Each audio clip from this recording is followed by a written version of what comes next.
Welcome everyone. I'm going to give everyone a minute to get logged in from the waiting room and I will get the closed captions running. I always hold my breath when I'm doing this part because it goes on another screen and I'm always afraid it won't come back. But so far so good.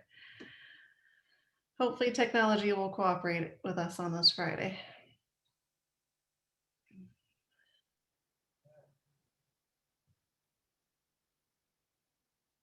All right, success. So you should see the red live closed captions box at the top of your screen. It says live on custom streaming service. And I'm going to put that in the chat for everybody. So closed captions. And there's the link for everyone. Well, welcome everyone. Happy Friday. I'm Christy Baglow, the Director of Statewide Training at Florida Legal Services, and I am thrilled to have so many people registered today and so many joining us. We already have 140 and it's only 102. So that just goes to show you that Robin and Walter are rock stars in this world because, it's Friday and they've got a long, instructive webinar plan and you all are here and ready to go. So I love it. Most of you on the call probably already know Robin Rosenberg, a legend in this part of the world. She's the Deputy Director at Florida's Children First. And we also have Walter Honaman joining us. He is the supervising attorney of the Children's Advocacy Program at the Legal Aid Service of Broward County. And he will be presenting about the race equity portion of the webinar.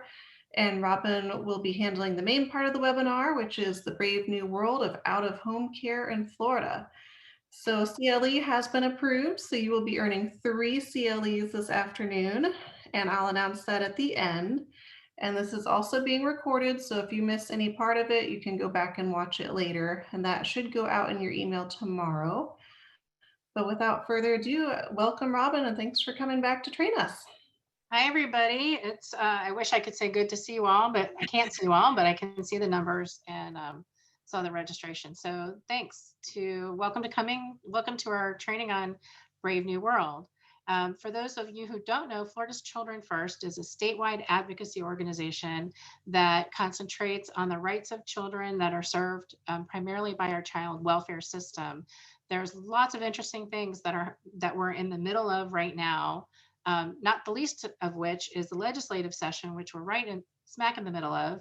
And when it is concluded, we'll be back with another legislative update to let you know how everything settled out.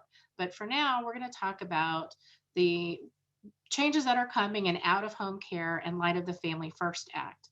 And to make this interactive, we are going to also use Mentimeter. So you can either open a separate window on your computer or take out your phone or tablet or whatever device and go to menti.com. That's MENTI.com.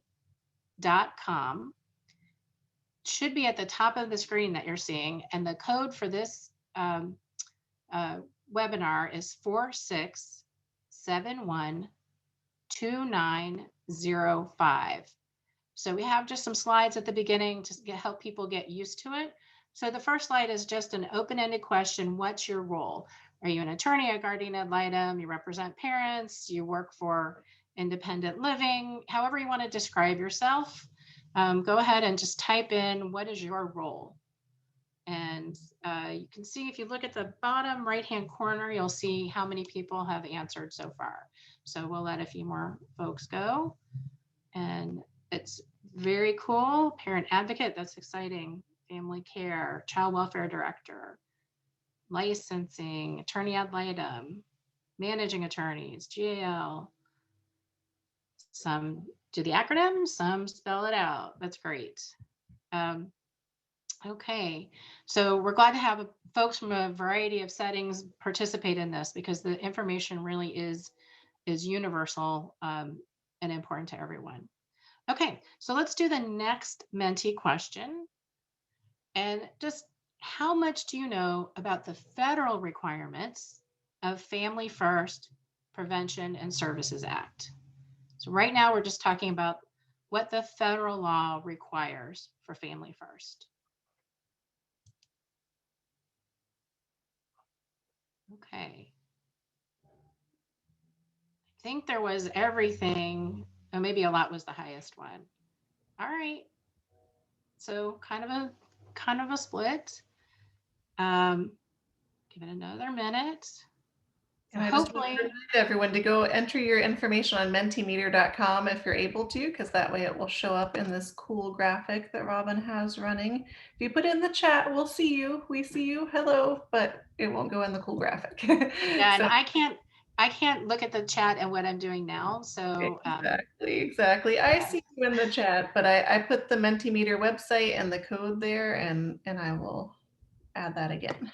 great. Menti.com. Okay, so then let's look at the next one, which is how much do you know about Florida's implementation of Family First? So maybe you haven't heard about the law so much, but you've been hearing things about what Florida is doing to get ready to implement additional provisions. And specifically today, we're talking about out-of-home care. So the things that relate to that.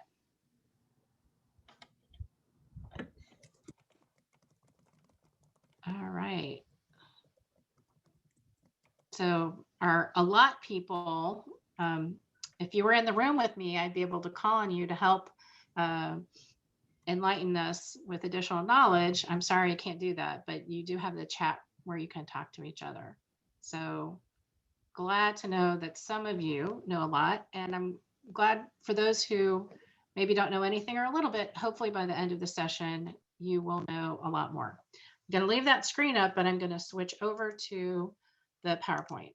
And this is an overview of the session. So let me just start out by saying that after the training, you will receive a PDF with all of the PowerPoint slides. So you don't need to copy things or take screenshots. You will get all of the slides. And there'll also be a resource document with some additional materials that you might find useful. So this is basically what we're going to go over today.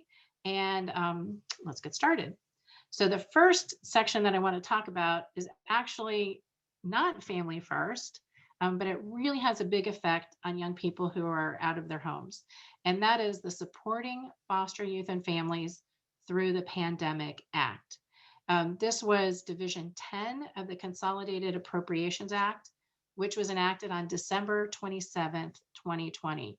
And that big last stimulus bill under President Trump had this particular law was a part of that bill, and a big chunk of money went along with it. And my great toggling skills, we're going to go back to Menti. And let me just ask you the question. Do you personally know any former foster youth who are experiencing difficulties due to the pandemic? And this is young people. They may be in extended foster care. They may be getting pests. They may be living in the community. You may know them because they're homeless. You've heard things from the young people that you work with who may know some other people. So these are folks, and we're going to see in a minute, it's a pretty broad age range that are covered by this federal law and the funding that came with it. So this is it's like a scary thing and an exciting thing, because there are a lot of young people in the community who have a lot of serious needs. But the federal government really stepped up, and there's an opportunity to help and serve those young people. So Florida gets, every year, we get about $7.5 million from the federal government under the Chafee law. That is our allotment. And Chafee money is used for part of what we pay for PES, for post-secondary education services and supports, part of the independent living services that we provide to children, and used in part for aftercare and direct financial assistance. So in a normal year, we get $7.5 million. And basically, a lot of the CBCs get an allotment from that Chafee money. It's part of what they get from DCF to serve older foster youth and young adults. Under the law that was passed in December, The federal government gave Florida an additional $19.9791,518 million. So Florida basically got $20 million more to spend because of the pandemic, much of which must be spent by September of this year. Now, it's possible that they're going to stretch it out and be able to extend the time on that. But right now, it's meant to be spent now. And the bill was passed in December. The money was sent to Florida on February 22nd of this year. I've given you the link for the program instruction from the Children's Bureau, because we've been inquiring from DCF ever since the bill passed in December. How are you going to use it to help kids? How are you going to use it to help kids? And the response has been, we're waiting for the federal government to give us guidance. So the guidance was issued on March 9th, and a copy of that will be in the materials that are in the handout that you're going to get.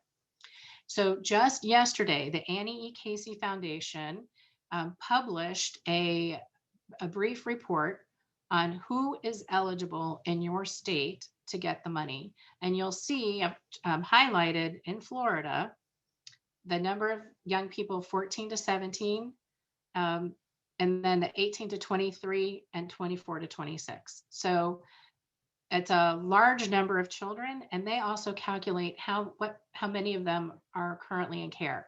So you'll see on the left-hand side of that slide, the graphic about why this matters.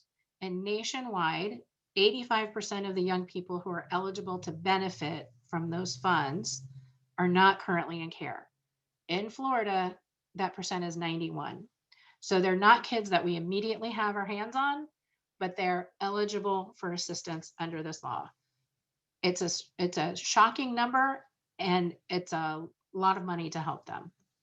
So I want to talk to you about the requirements from that the law that was passed in December and how they affect different young people in different ways. So the first thing they affect is extended foster care. The federal government has required a moratorium on exit from care based on age from December 27th of 2020, when the bill was passed, to September 30th, 2021.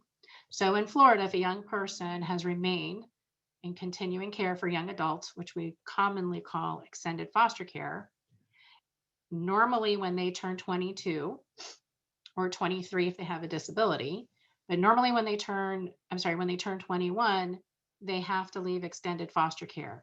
The federal government has made it clear that they must be allowed to stay in care, even if they're older than the normal age that we accept kids in care.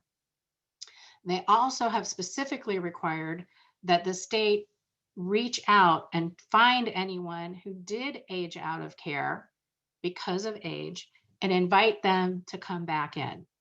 And right now, that time frame is if they've aged out from January to April, coming up April, they have to be invited back in. In addition to waiving that age requirement for extended foster care, the federal government has waived the education and employment requirements. So normally a young person in extended foster care has to be, what I say, doing something meaningful. They either have to be going to school, working part-time, enrolled in a program that helps them overcome barriers to employment, or have a disability that precludes that. That participation requirement is waived for young people in extended foster care. So those young folks should be encouraged to stay in and brought back in if they would like to do that. The next piece that changed is education training vouchers, ETV. So most people in Florida are not used to using the term ETV. ETV is a pot of federal money that comes in that is used to support young people who are in higher education. So as a practical matter, Florida uses ETV as the first pot of money that they pay out in PES. And so you apply for PES, you don't separately apply for ETV. For this temporary period, the amount of ETV money per student is increased from $5,000 to $12,000. So that means Florida can take that additional $7,000 and put it toward PES if a young person is already in PES.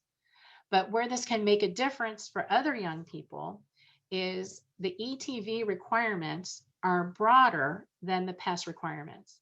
So if you are working with a young person who is either studying out of state, if they're attending college outside of Florida, they're not eligible for PES.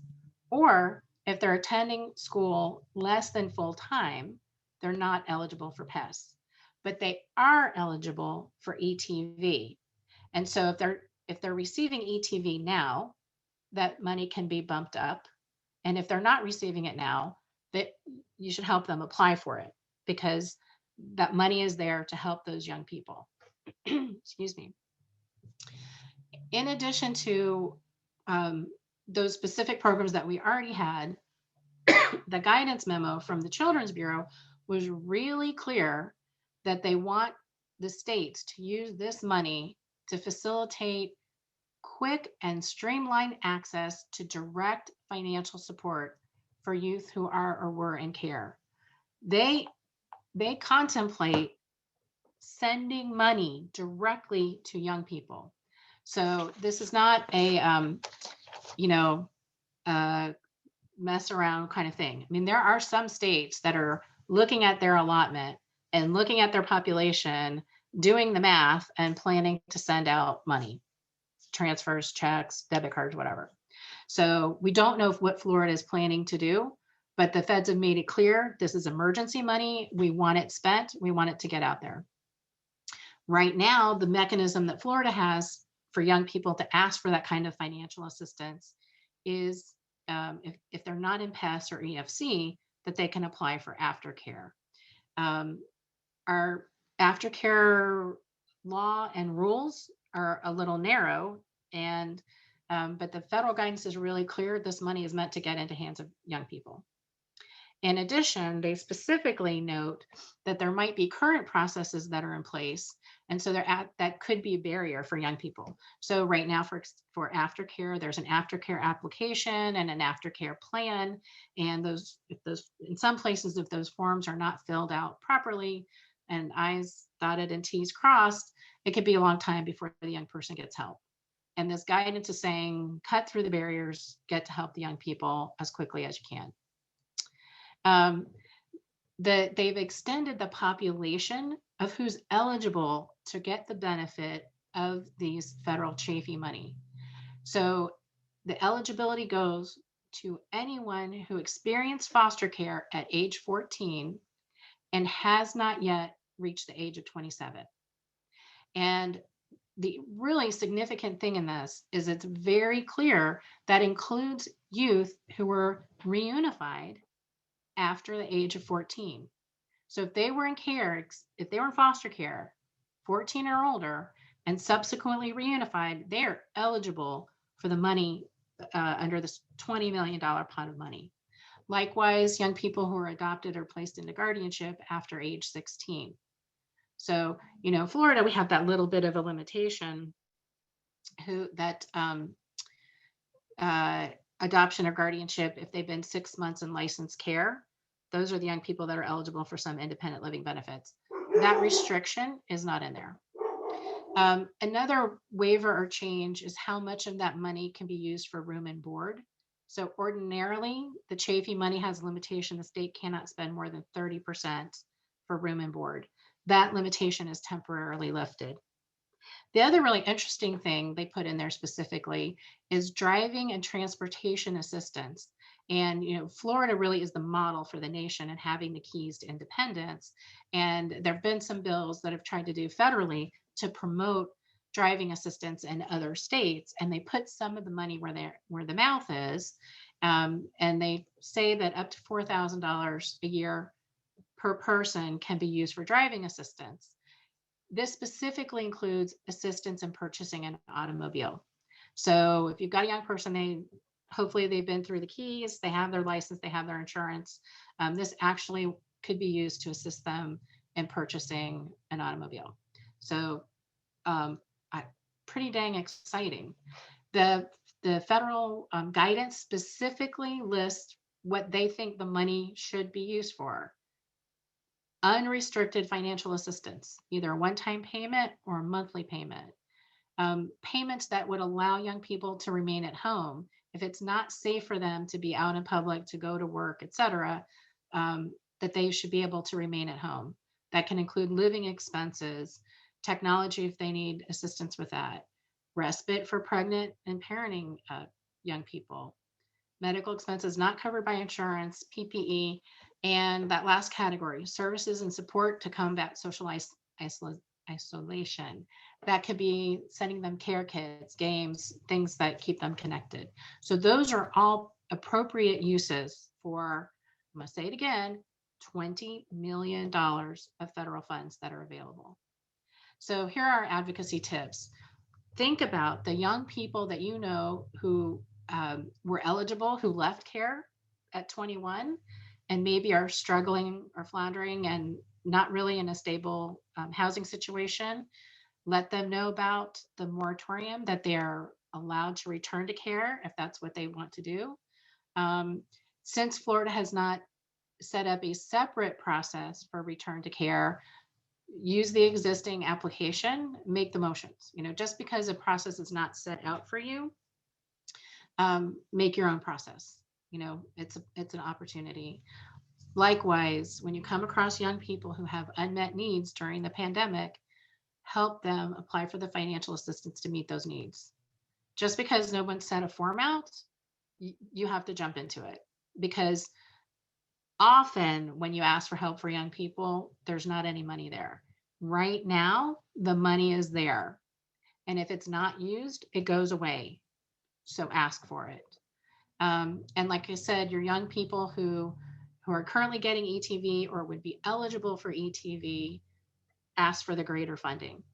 At the bottom of this is an advocacy resources. There is a Google folder put together by the Juvenile Law Center and some other folks that share motions that they've made in their states. There isn't any Florida specific motions, but you can take a look at how other advocates are addressing those needs. So, and again, their advocacy tips will be in the resource document that you'll get at the end of the training.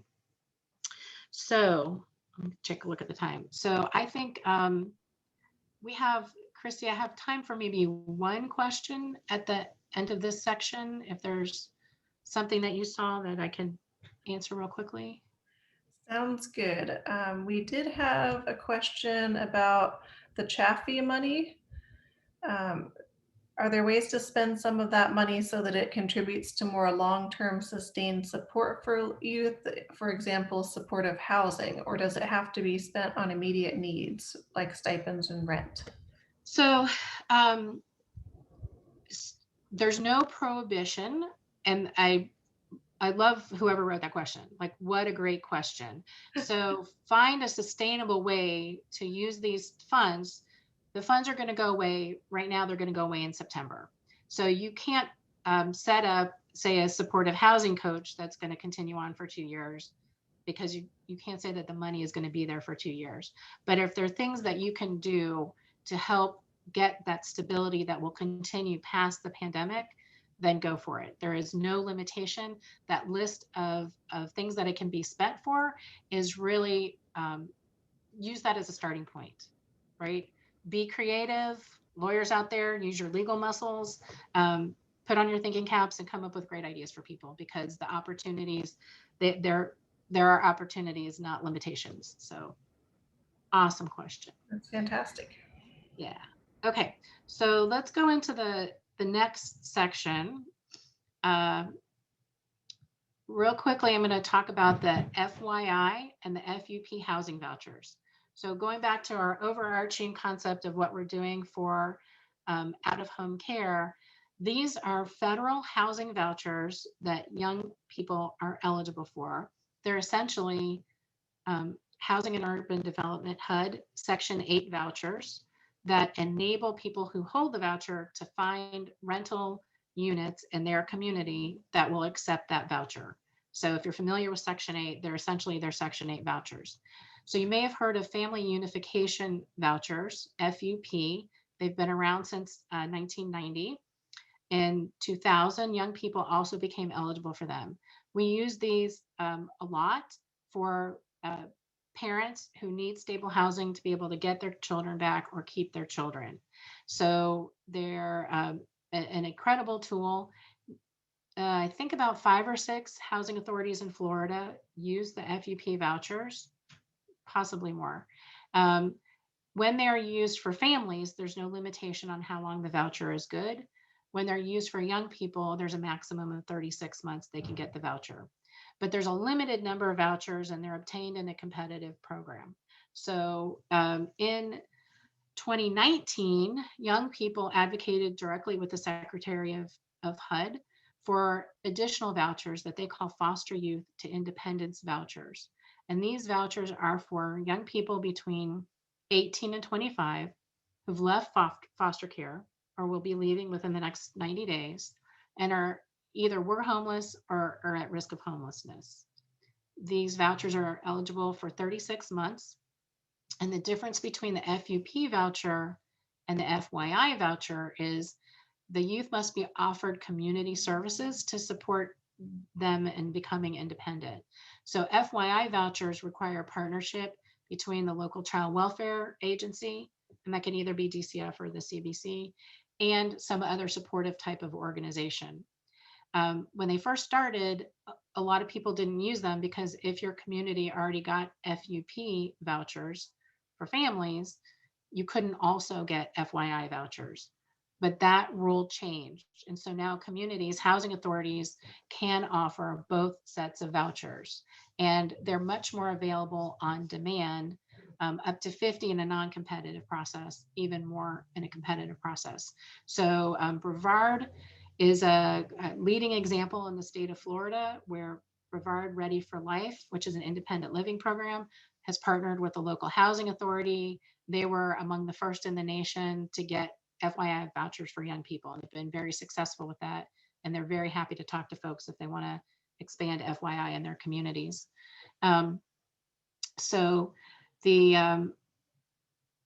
my advocacy tip on this, though, is delay gratification.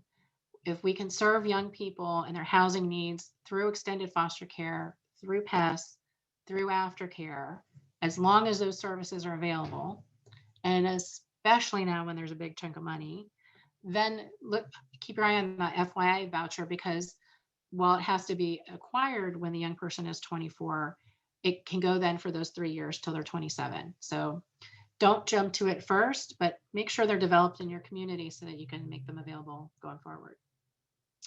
Okay, so now we're going to switch over to the placement provisions in the Families First Act, which is Family First Prevention and Services Act, but we like to call it Family First because that's what it's all about.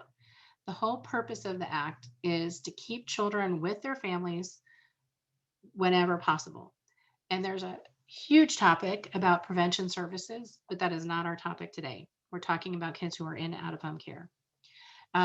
So if they can't stay home, then to place them with their family or their fictive kin. Those are the people that are, my aunts and uncles who are my parents' good friends, people that are close to them that are not technically relatives.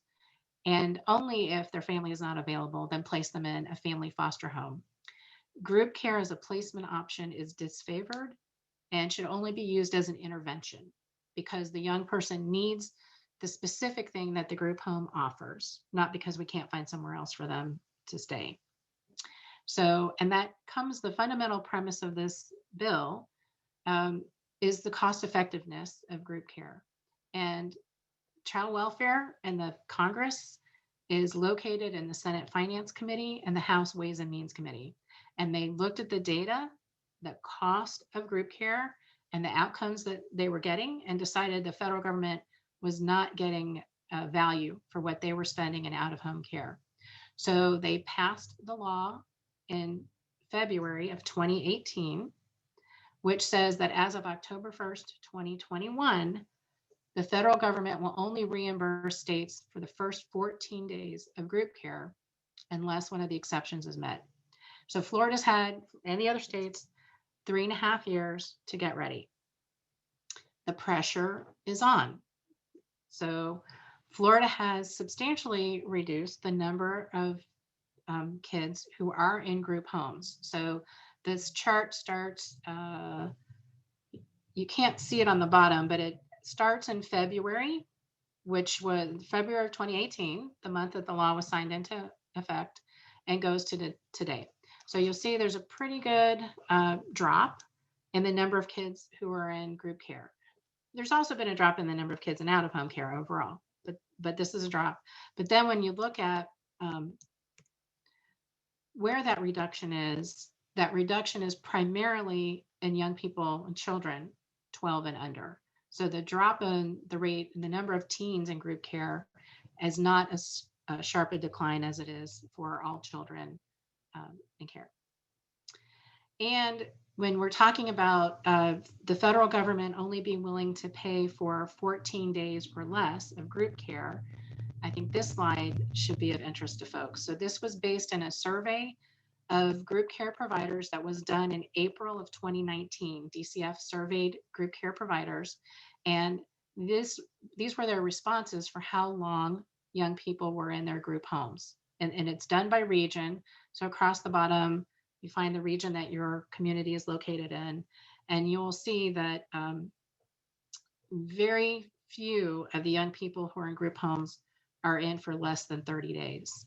And then the length of stay varies greatly in some cases. But if you gotta have them in 14 days or less, this is a big hump to overcome. So, and the other just kind of piece of the cost and the cost benefit is to keep in mind is how much group homes charge per child. So this was in the same survey in February of 2019, and they reported their ranges. So 5% of the group homes charge between $1 and $50 per day per child. 44% are in the $100 to $150 range, and 25% $151 or more, 151 to 200.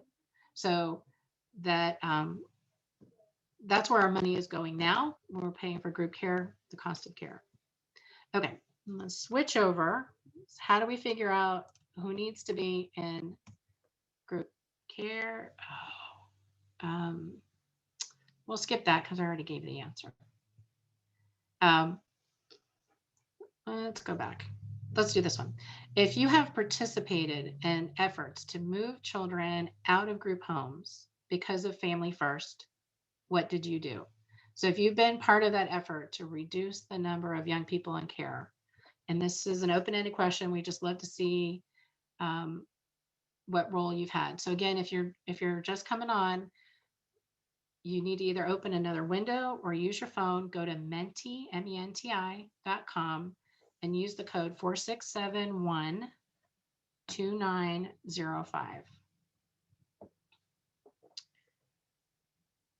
Great. I love seeing these answers.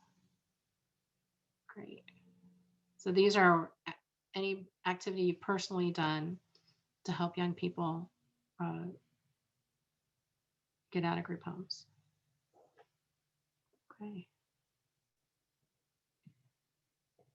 Thanks. And you'll see at the end, there'll be an opportunity for you to have the results shared, pardon me, with everyone. So we'll wait a couple more minutes. I don't know if I can scroll down. Yeah. Reunify with parents, increase family finding. Lots of family finding, foster teams, increase foster home availability. Okay. All right, you'll be able to keep answering, but I'm going to switch back to the PowerPoint. Okay, so here's where Florida stands overall. This is a slide that was created by DCF and shared at a February meeting of the Child Welfare Practice Task Force at DCF. So DCF has been working on this effort, and those of you that are in CBCs, you know they've been polling you, asking you what you're doing to reduce the numbers, you know, and how you're trying to encourage people to help them get current group home settings to become a Family First setting. So this is where this DCF was as of last month in its effort to align its placement array to be ready for October 1st. Okay, so we're at March 19th. the financial spigot cuts off October 1st. So I pulled out some of the numbers on just to make it easier to look at. So Florida projects right now, we have 394 young people that they think are at risk of sex trafficking, and a potential of 1,200 beds to meet that need. So excess capacity for that population of young people. 427 young people they think are eligible for qualified residential treatment programs. We're going to go into that in a lot more detail, but only 259 beds. So that's a major deficit. And 558 young people that they don't think are eligible for a family first setting that they need to find a home for. So, and that those numbers change, as time goes along, and a lot of really good work is being done. But that's where the state stood last month. So how do we meet the needs of kids without group homes? A lot of people will say these kids have intense needs. They really only can be served with the services available in group homes. How are we going to be able to do it? Well, let's see. Let me switch over. I'm going to ask just this intro question just to see how many of you know what the daily rate for foster care is. So this is the daily rate for foster parents of teens. So the rate for care is set by statute, and there's an automatic cost of living increase that goes into effect every year. Usually around January, the COLA is announced and the new daily rate for care is issued. So, because obviously putting kids in homes is a big part of the solution for those kids who will not be eligible for group care going forward.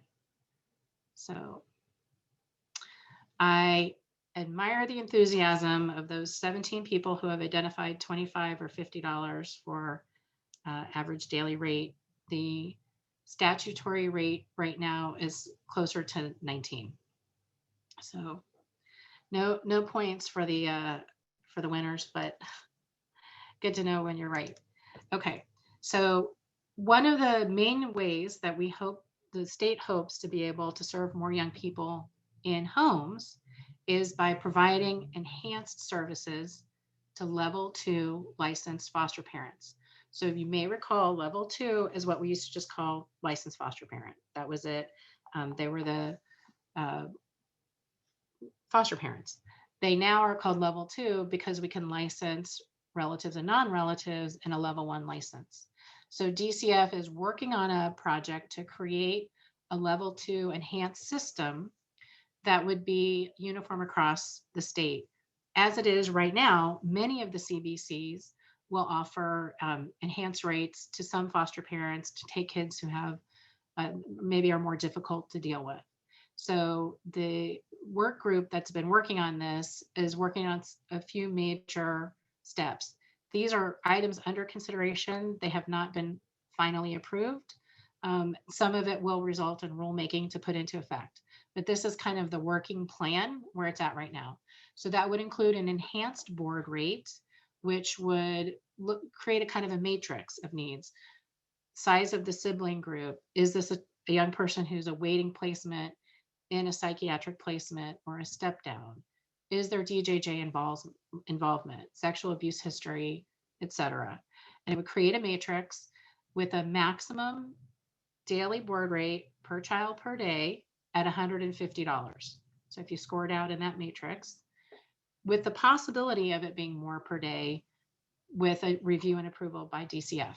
So when you're looking at somebody and asking them to take a child with a significant needs and offering them $19 a day versus maybe up to $150 a day, you can see that you might be able to recruit and retain more people with better board rate. It would come with a mandatory foster parent training, and that they're looking at a couple of evidence-based models. Would not just be, retaking your MAP or PRIDE or whatever you're offering now, but really specific trauma-informed, evidence-based training for dealing with difficult populations of kids. They're considering incentive stipends for maintaining placements. If the young person stays there for 3 months, you might get $300. If they're there another 3 months, another $300. If you stay with them through permanency, another payment to really incentivize not, tearing your hair out and kicking them out. And also an array of services. So it's not just additional money, but there might be peer mentors, wraparound services, behavioral analysts, things that really can help sustain the placement. So that's one way that we could really move kids that have a lot of needs out of group care into family homes.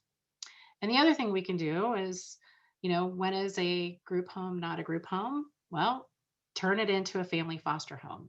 So right now, under Florida law, a family foster home has to be 5 children, including the children of the caregiver, unless the family has a capacity waiver.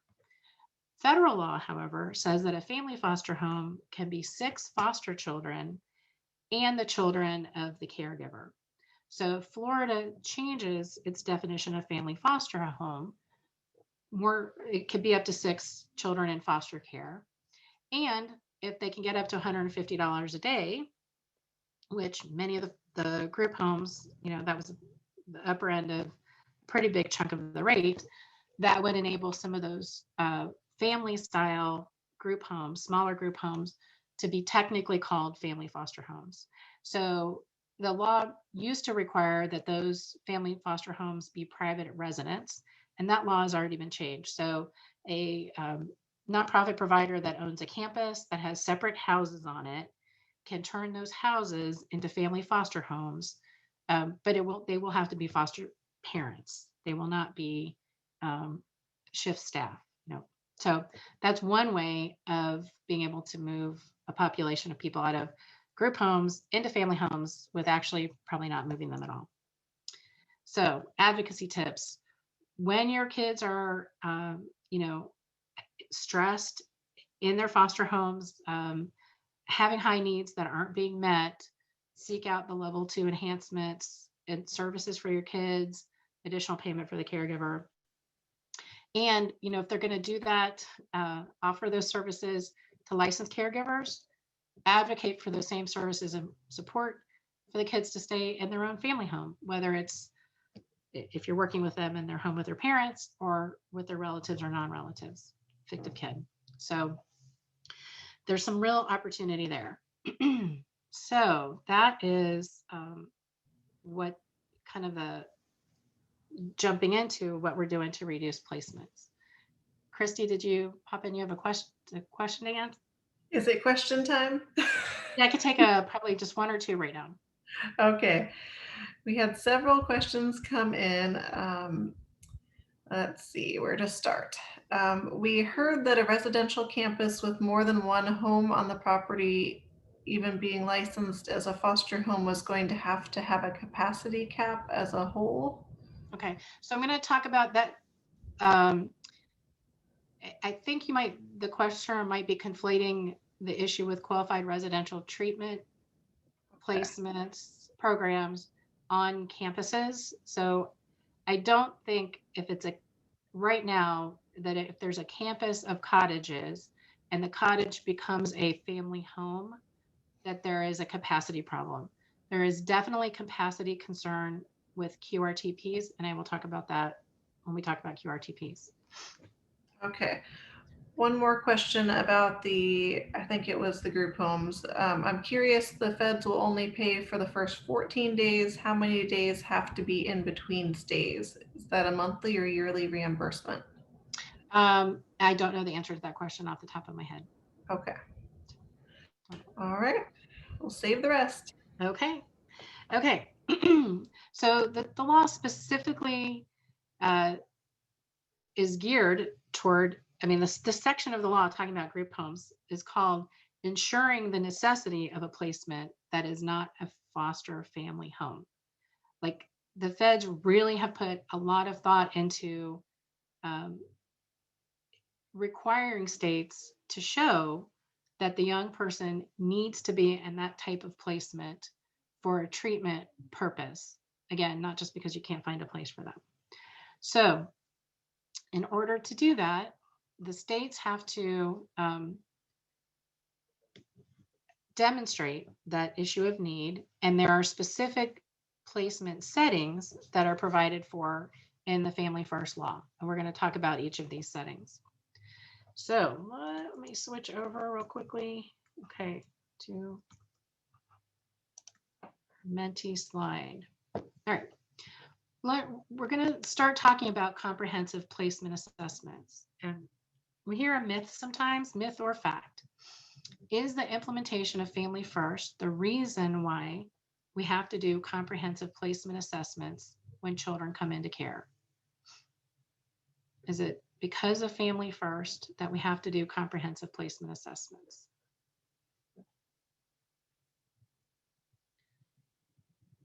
It's so interesting to watch the numbers change.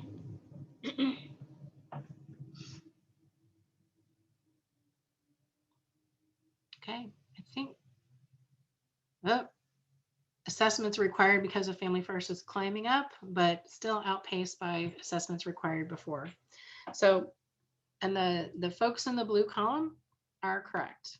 Whoops, switch back. Yeah, I apologize for the tech. So Florida started requiring comprehensive placement assessments in July of 2017. If you recall, Family First was enacted in February of 2018. So we've had this requirement.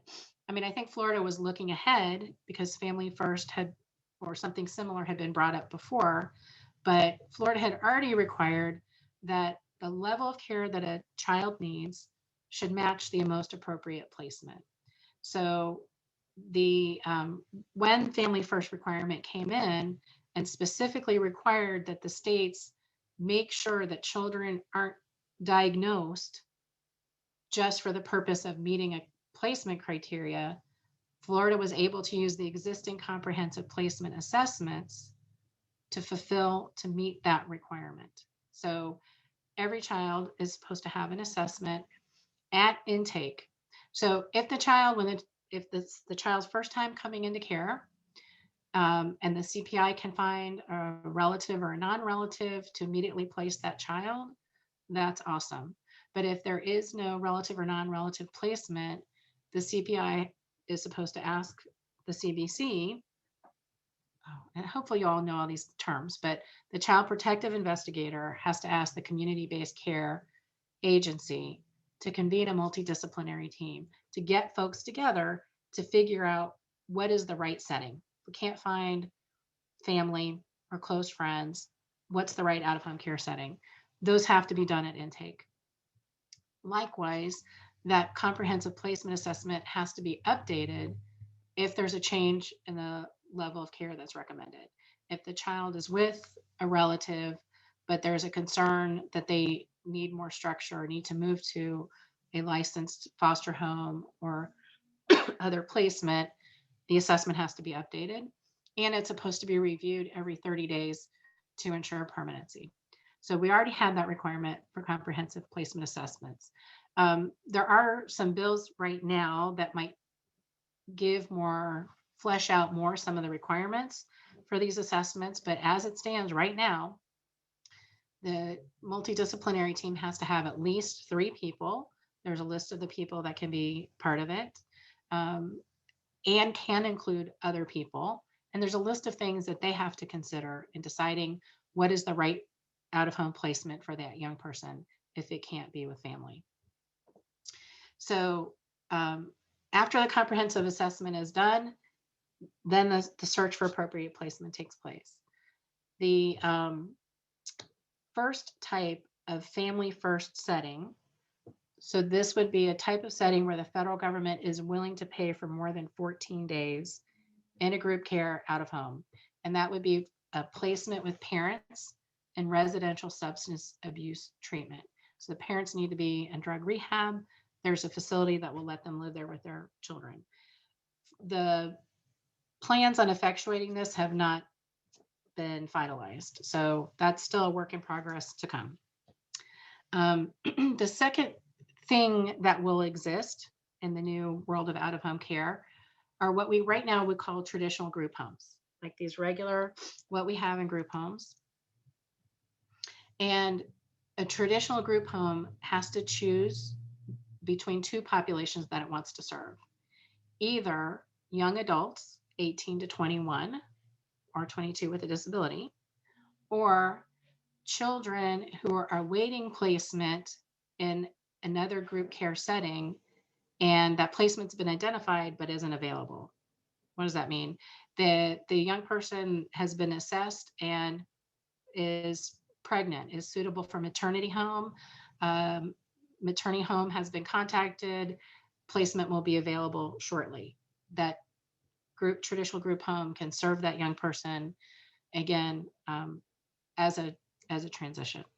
So, but I want to ask, let's start talking about the first population, which are, oh my goodness, you guys have already started answering.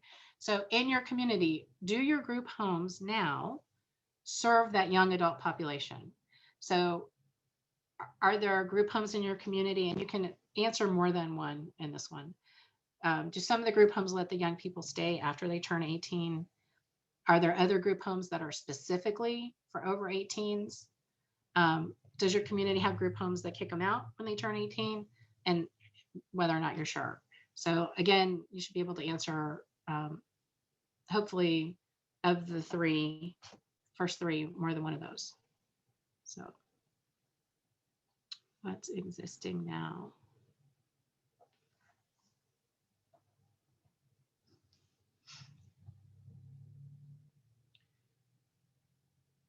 So kind of split. All right. I'm going to switch back over. Okay, so what we're calling these group homes for the young adults are, I got confused. I started to write subsidized independent living, which if you've been around for a while, you would know was something that kids were eligible for before at 16 to live on their own. We're not reinventing that. Supervised independent living, these would be placements for young adults in extended foster care. So there's no limitation on the length of stay if they're over 18. The federal government will pay for young people in EFC to live in group homes. There is an additional training requirement. So every group home staff has to have 40 hours of pre-service training. It will have an additional requirement of just 8 hours of additional skills for adolescents and transition planning. And then the services that those group homes have to offer are listed at the bottom. So what you may see is that traditional group homes in your community that aren't able to fit into any other family first provision may be willing to stay open as a traditional group home for young adults and then just take 18 to 21-year-olds. The transitional homes are those group homes that will take young people knowing that the federal government will only pay for 14 days or less.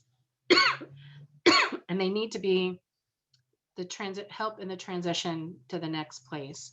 So there has to be transition planning that's initiated right away. They will be expected to coordinate the assessments if they're still trying to figure out what the needs are of the young person, coordinate the referrals and the attempt to get services in less restrictive settings. So that would be in a family home, either a foster home, relative or non-relative, and help to assess the connections that children have with their families in order to, again, to find a family setting for them. So that's some chunk of existing group homes will become those transitional homes as well. Okay, so then the next population we talked about, again, an exception where the federal government will pay for out-of-home care is for pregnant and parenting young people. And I thought, we already have maternity homes. This actually, we haven't had a rule on maternity homes for about 2 or 3 years.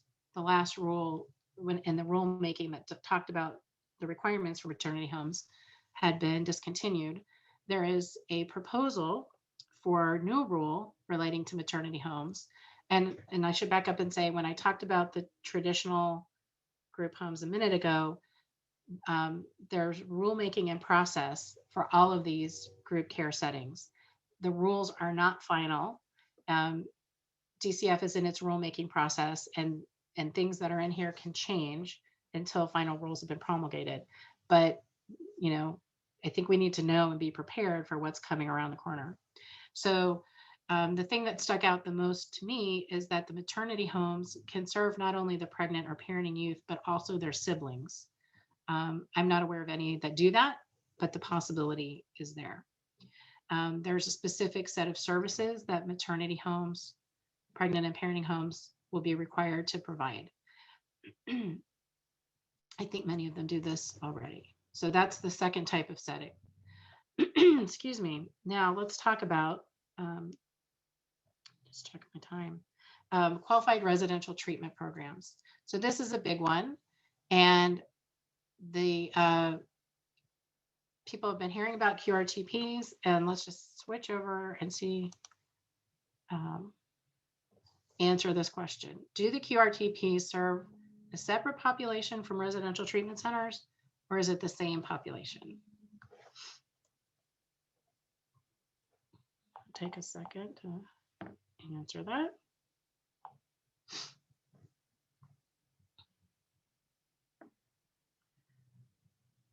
Okay. So, a little closer than some of our last questions. Excuse me.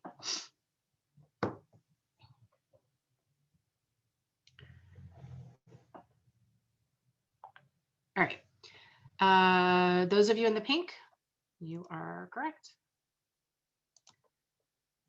All right. QRTPs are a new type of group home that are intended to address the needs of children that have emotional and behavioral needs.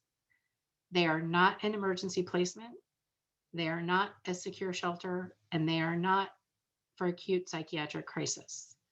I'm sure many of you have had circumstances where you had a young person that you thought was suitable for a residential treatment center, and you were told, no, that the problem this kid is experiencing doesn't meet the criteria. It's a behavioral problem.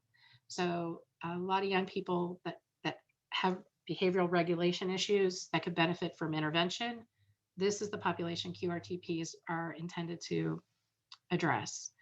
There are a lot of due process requirements in the federal law, and you'll see them in the rules that DCF is working on. So the first is there has to be a qualifying assessment. If the young person is over the age of 10, they can be put into the QRTP. So like the comprehensive placement assessment recommends QRTP. That child could be placed in the QRTP, and the assessment has to be done within 30 days. If the child is under 10, the assessment has to be done before the child is placed in the QRTP. There have to be goals that are determined, a specific tool, the child and adolescent needs and strengths, CANS tool, has to be used. And that assessment has to be completed by a qualified individual. That's what the rules are going to call it. The qualified individual, Florida has chosen to require that it is a licensed clinician or master's level practitioner under the supervision of a licensed clinician. They have to have experience with children and adolescents, no actual or perceived conflict with the QRTP. So these folks cannot be an employee or under contract with the group home that is the QRTP. They have to be conflict free with that. They most likely will have contracts with the CBCs who are asking for the assessment, similar to what they do with comprehensive behavioral health assessments. So the qualified individual has to look at specific things. The treatment record, they have to speak with identified parties and interview the child. The law requires face-to-face communication with the child. It can be done under video in some circumstances. And the rules go into some discussion about the attempt to have a good faith effort in engaging the child. It can't just be, I tried calling once and they wouldn't talk to me. There really has to be an attempt to engage the young person in that assessment. There are essentially three options that the assessor can recommend. placement in the QRTP, placement in a less restrictive setting with wraparound services. So remember, think about like level 2 enhanced or services offered to a relative. And they can make a recommendation that the child be placed in a residential treatment center, but only if the qualified individual is also a qualified evaluator. So when you're talking about placement in residential treatment and state inpatient psychiatric, those recommendations have to be made by a qualified evaluator, which is defined in Florida statute. I think it's 39407 that talks about placement in those facilities. So if the QI is also a QE, they can make that recommendation. Otherwise, they can recommend that the child be assessed for that level of care, but can't recommend it directly. So let's see what our question is here. Oh, that is not the question there. I'm going to switch it back to, sorry about that. Okay, so let's do a quick comparison of the QRTP and the RTC, Residential Treatment Center. So we talked about emotional and behavioral needs, and that QRTPs were intended to serve a separate population from the residential treatment centers. They're licensed under different statutes. Residential treatment requires a diagnosis of emotional disturbance or serious emotional disturbance. To place in an RTC, you have to use the due process in 39407, and residential treatment centers are funded by Medicaid so long as a qualified evaluator has made that recommendation. In the QRTPs, they're limited to children in DCF custody. They have to have emotional or behavioral needs, and they will be funded by Title 4E, which is regular foster care funding, if a qualified individual recommends and the court approves. So intended to be separate populations. So what happens if the qualified individual does not recommend? The case manager can ask the QI to do a reevaluation. They can provide additional information, either because something's changed with the child is decompensated, or if perhaps they didn't send a complete clinical record the first time. The multidisciplinary team has to come together and offer the treatment and support in the community, and the child has to be removed in 30 days. They have to be moved out of the QRTP if placement in a QRTP is not recommended. So they should be moved out into the community with support. There's an ongoing requirement of review for every 60 days. And the court has to review within 60 days. And then there's an ongoing 90-day assessment to determine whether the child still needs to be there. Because again, the feds want to pay for a limited intervention done at the time the child needs it and not any longer than necessary. So if the court orders a QRTP placement and there is no qualified individual recommendation, the case manager is going to have to ask for another one, because if the court doesn't approve it and change their mind, there will not be federal funding. So just like a residential treatment, a child can be placed there under court order, but if the Medicaid requirements aren't met, Medicaid's not going to pay for it. If the child stays in a QRTP and those requirements aren't met, the federal government's not going to pay for it. So again, the ongoing assessment has the same components as the initial assessment, but also to document changes. The purpose of putting a young person there is to get the services and the treatment in order to experience change. So that should be included in the ongoing review. There is a maximum length of stay in a QRTP.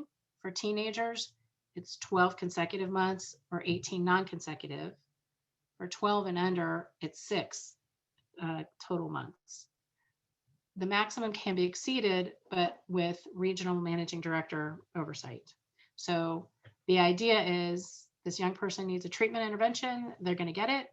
It's It's going to help them move on and move to a less restrictive setting. So that's the plan. So what happens if they leave, if they run away? If they return, either from runaway or Baker Act in 7 days, it's a continuation of the original placement. They can be moved from one QRTP to another without a new assessment. So, but if they're gone for more than 7 days, it requires a new evaluation to determine whether that is the appropriate setting for that young person. So my advocacy tip here is just that there is a lot of due process protection built into the law for both federal law and Florida law. So use them for kids. So I think I've got a decent chunk of time to answer questions here. Kathy, sorry, Christy, if you want to shoot me some questions, we could do that now. Okay, is it okay to start from the beginning? We've got 9. Start where you start. We'll see how much time we have. So we're going to go back in time to the beginning at 128. And I don't know what this question means, so I'm just going to read it out to you, and hopefully you will know. HCV, family self-sufficiency minus HUD. Are we using this? Not sure what that means either, so I can't answer Okay. I thought it was just me. So Betsy, if you want to clarify, just go ahead and type it in. So the next question, and this is for the special funding you mentioned at the beginning, does this include specialized therapeutic group homes or just regular group homes? So specialized therapeutic group homes are an entity outside of the system. They are a Medicaid service funded by Medicaid. They continue to exist, and the changes to the federal law don't apply to them. They are still part of Florida's service array. We do not have a sufficient amount of them. They're not everywhere that children need them, but they are not affected by these changes because they're a Medicaid funded service, not a Title 40 funded service. Good question. All right, and someone was asking how the Social Security Administration is looking at the new COVID funding. Like, will that affect benefits? I believe that is addressed in the memo that we're including in the resources, and that it is to be disregarded, but I'm not 100% sure of that. So that is a good question to follow up on. Okay. I think it's addressed in that memo though. Okay. And we had a couple questions about the driving assistance funding. Can that be used for car insurance, driving lessons, and driver's license fees? So all of those things are currently covered under the Keys to Independence, and I would presume that any young person who's eligible for the Keys would need to go through Keys first to do that. But there may be, there are definitely young people who are not eligible under the statute for Keys who ought to be able to access that money for all of those things. And I didn't specifically include those items in the slide, because for young people that covered by Keys, they get that, but that those things are specifically described in the memo guidance from the Children's Bureau. So yes. Okay. And is there a specific form to use to apply for the new funding? No, no, we're still waiting for DCF to say what they want to do, but don't wait. If you've got a young person that has a need, make your own form, make a motion, knock on the door, beg, do whatever you have to do, because kids can't wait for a form. So the money is there, be creative in figuring out how you could get it for them. Once there is a form, hopefully they will get it disseminated broadly, but right now there is not. Okay. Do you have time for a few more? I do. Okay. The projections for the at risk of trafficking and QRTP seem low. Is there anything else you can say about how they come up with those projections? So the projections that we saw were based, it's my understanding that they were based on survey that DCF conducted by making inquiry to the community-based care agencies and just asking them, on your list, how many meet those criteria. So we're going to talk more about the specific criteria for the additional types of homes, but So it was just a survey based on their responses of the CBCs. Okay. Are there any conversations about providing enhanced rates to level 1 relative or non-relative caregivers so that a child could, for example, be with family but have more intensive wraparound support? So I don't think they're not. I haven't heard the term used, enhanced level 1, but there should be ways of obtaining those enhancements to help the children stay in those placements. The presumptive payment of the level 1 caregiver can be increased. It can be negotiated for more if the child has greater needs. And those types of services ought to be offered wherever the child is, not based on placement. So, no, I don't know that there will be a formal program the way that there is talking about for level 2, but yes, all of those services should also be available. You're just Okay. gonna have to figure out and ask for them. Okay. It's a related question as the next one. Can these incentives be offered to fictive kin? This enhanced cost of living allowance. Okay, so related, right now, they can ask for a greater board rate than they're getting now. The COLA, so there's a couple different things. There is not a COLA for level 1 caregivers. They get a flat rate. It's not raised every year. All of them have the ability to become level 2 caregivers, and we'll talk about that in a little bit. Okay. Maybe we'll do one more. Can you go over the differentiation between the family foster home and the group home again? Okay, so a home that has 6 or fewer children in foster care, parents that live there that are responsible for the 24-hour care of children, just like all of us are for our children. So that doesn't mean you're home all day. You could still go to work. But our parents responsible completely for the care of the children in the home can be considered family foster homes if, even if the parents have other children of theirs who live in the home, even if the home that they live in is actually owned by a nonprofit. Technically they get the board rate for that child because that's what foster parents do, right? Foster parents get a board rate. So and there are currently small family style group homes. Those can be considered family foster homes. So hopefully that explains the difference.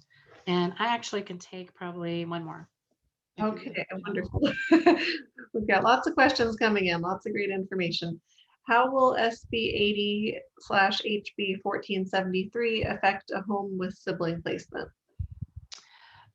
So all of the home capacity limitations can be waived for sibling groups, and that won't change.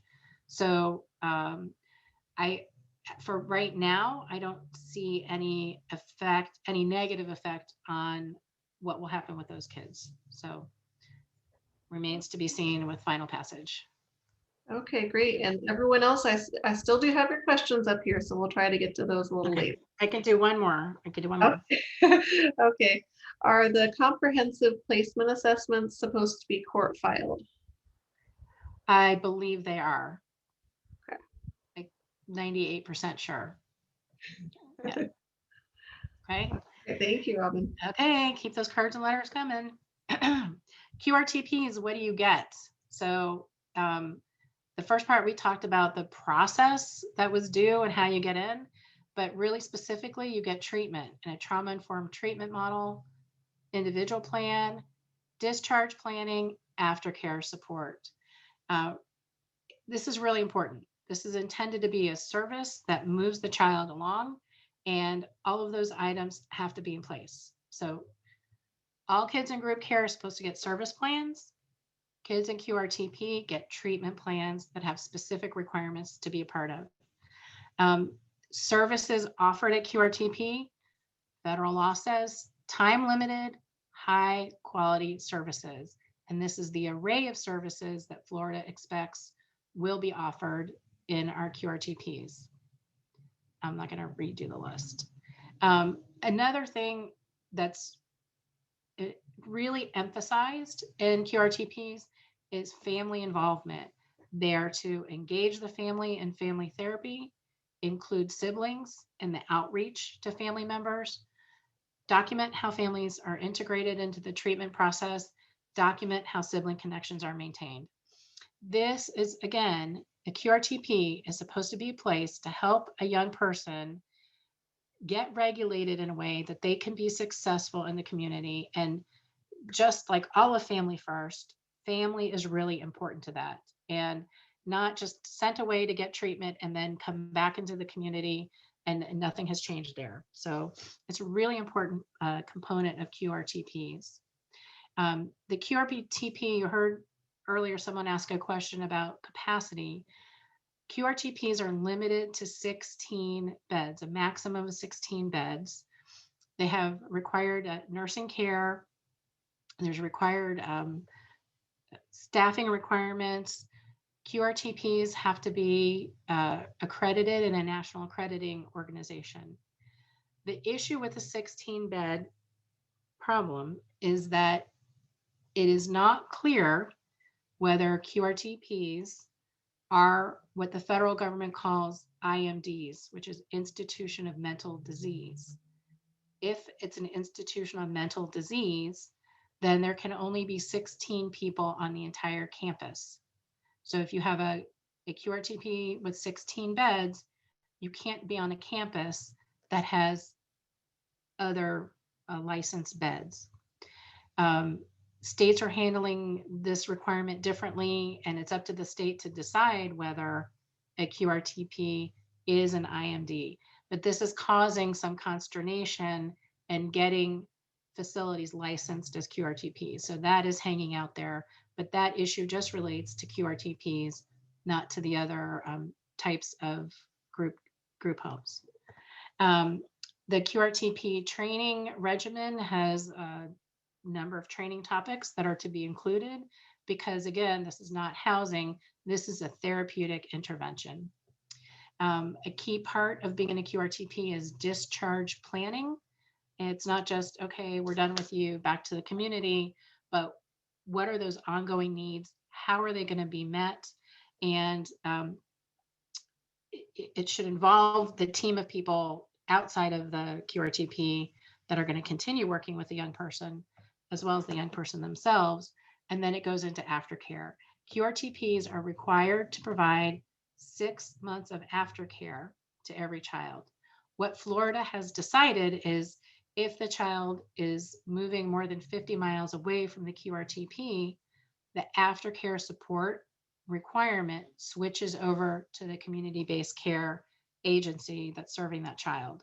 But if the child's within the 50 miles, the QRTP is supposed to continue to provide those aftercare supports. And what those supports are listed on the slide. And that's just what I told you. The aftercare progress reports do go into the court record. You know, is this working? How are they maintaining in the community? Okay, so big advocacy tip here, really promote the family and the caregiver involvement during treatment and aftercare. Make it meaningful and make it so that it can continue on, likewise with the discharge planning process. Okay, so we're going to switch now to high quality residential care and support services to children and youth who have been found or are at risk of becoming sex trafficking victims. Okay, so that is, I put the statutory citation, that's the language used in the Family First Act. So what are those group care facilities? Let's switch over to a question. Does Family First require Florida to change the services that it is currently offering to trafficking victims? I put trafficking survivors, I think is a better way of putting it. So we know that there's a whole new separate section on trafficking. Does Florida have to change what it's doing?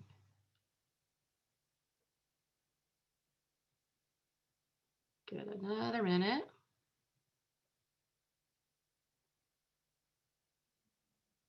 Great. Y'all can keep answering, and I'm going to switch back to the PowerPoint. Okay. Florida currently offers safe houses, and we have offered safe houses at least since 2012. Florida enacted its Safe Harbor Act, which says we have to look at anyone 6 or older who's suspected of being a victim of commercial sexual exploitation to determine the need for placement in a safe house or safe foster house. So we have been serving the population of young people who are suspected of or have been verified to be victims of sex trafficking. The Family First Act does not change or place any new requirements on the state of Florida. So we are in compliance with that section. It doesn't make anything new. It creates a license setting that the federal government is willing to reimburse for. So there is a current rule on safe houses. It's going to be moved and changed. And again, like all of the other rules, the rulemaking is in process. These are not final rules. But the plan for now is that safe houses would take children 12 and older. And with all of these age limitations, a waiver can be obtained.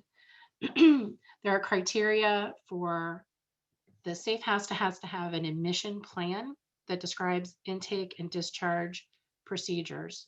So it's really critical here because young people who have been sex trafficked or human trafficked may have behaviors that are unpleasant for group homes to deal with. And they may want to exclude those young people because they don't want to deal with those behaviors anymore. But the rules suggest to them or require them to not use the trauma-related behaviors or coping mechanisms as a reason to deny the placement or discharge a youth, unless there's an immediate, imminent risk to safety or the stability of other residents. So trafficking victims will run away. They may lie, they may steal, and those should be expected behaviors and not a grounds for refusal or discharge. For trafficking victims, safe houses have very specific requirements: no more than 2 residents in a bedroom, a 1-to-4 staff ratio, 24-hour supervision. The staffer safe houses have to have specialized training, and there's a big list of the topics for the specialized training that they have to work in safe houses. There's a specific list of the services that safe houses have to offer to the young people who stay with them. And at discharge, they have to reevaluate the service plan, do the multidisciplinary staffing, and work with the trafficking liaison. So there's a process and a set of services that are required for the sex trafficking victims.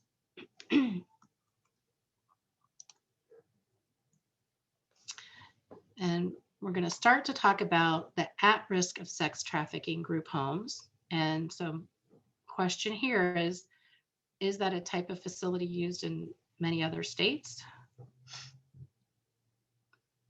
So you might have heard the term just at-risk group homes, but the at-risk is at risk of sex trafficking. Give that a minute.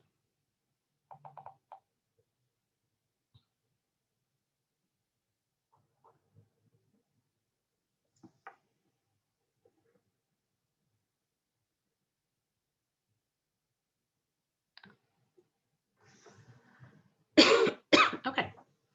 Well,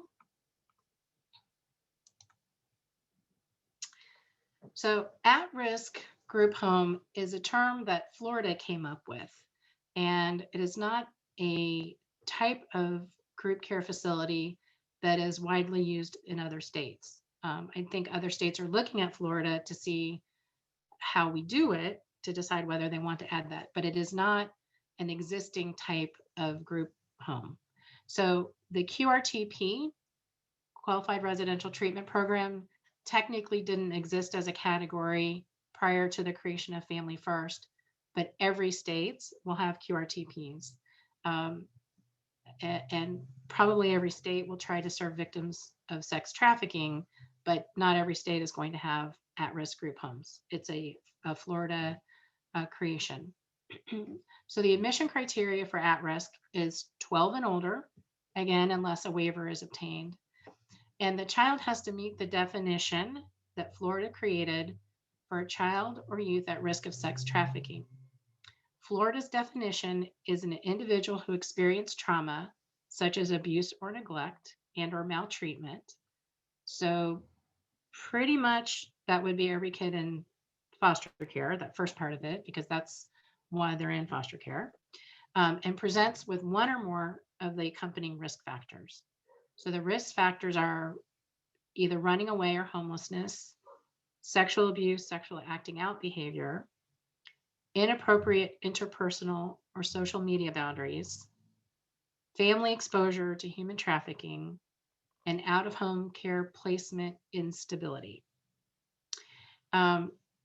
So I call this the loophole you can drive a truck through, because really, depending on how you look at things, pretty much every teenager in foster care probably meets one or more of the criteria, especially as they are defined or not defined. So, and when we asked DCF in the rulemaking process for some clarification, they said the history of running away can include a young person who ran away or eloped, even if it wasn't even a night away. So if they're expected home at 4 o'clock, expected back at the group home at 4 o'clock, and they don't come in the door until 8 o'clock because they went to the mall instead of coming home, that's an elopement that can count as a runaway episode. The homeless criteria can include being homeless with a parent before they came into care. There is no definition of interpersonal and social media boundary. Is that is going to be left to the interpretation of the CBC. With that, right now, no definition.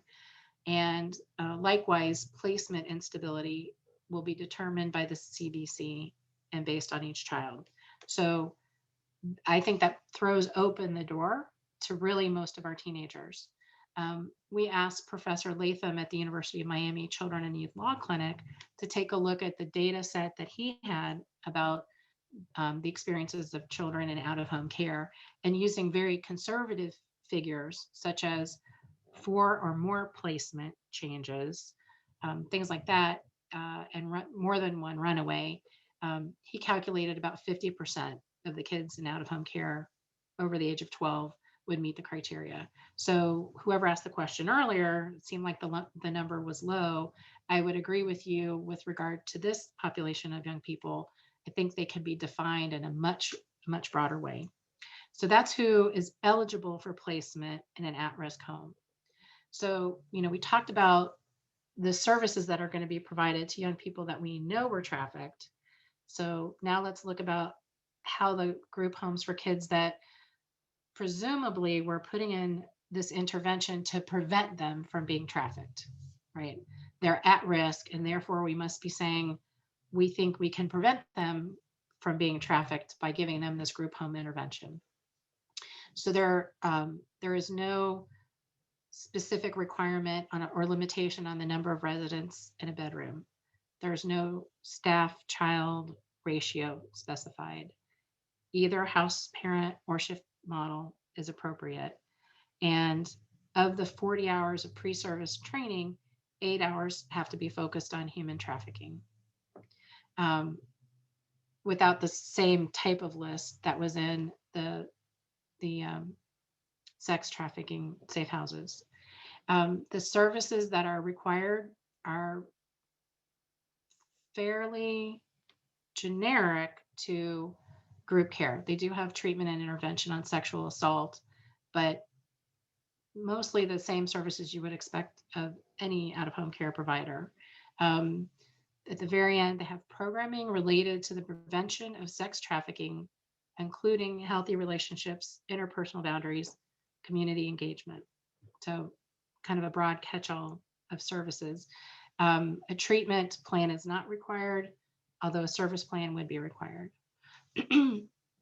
So, what's missing from this? So, we know the whole purpose of this section of the law, the federal law, is to say that this out of home placement is necessary.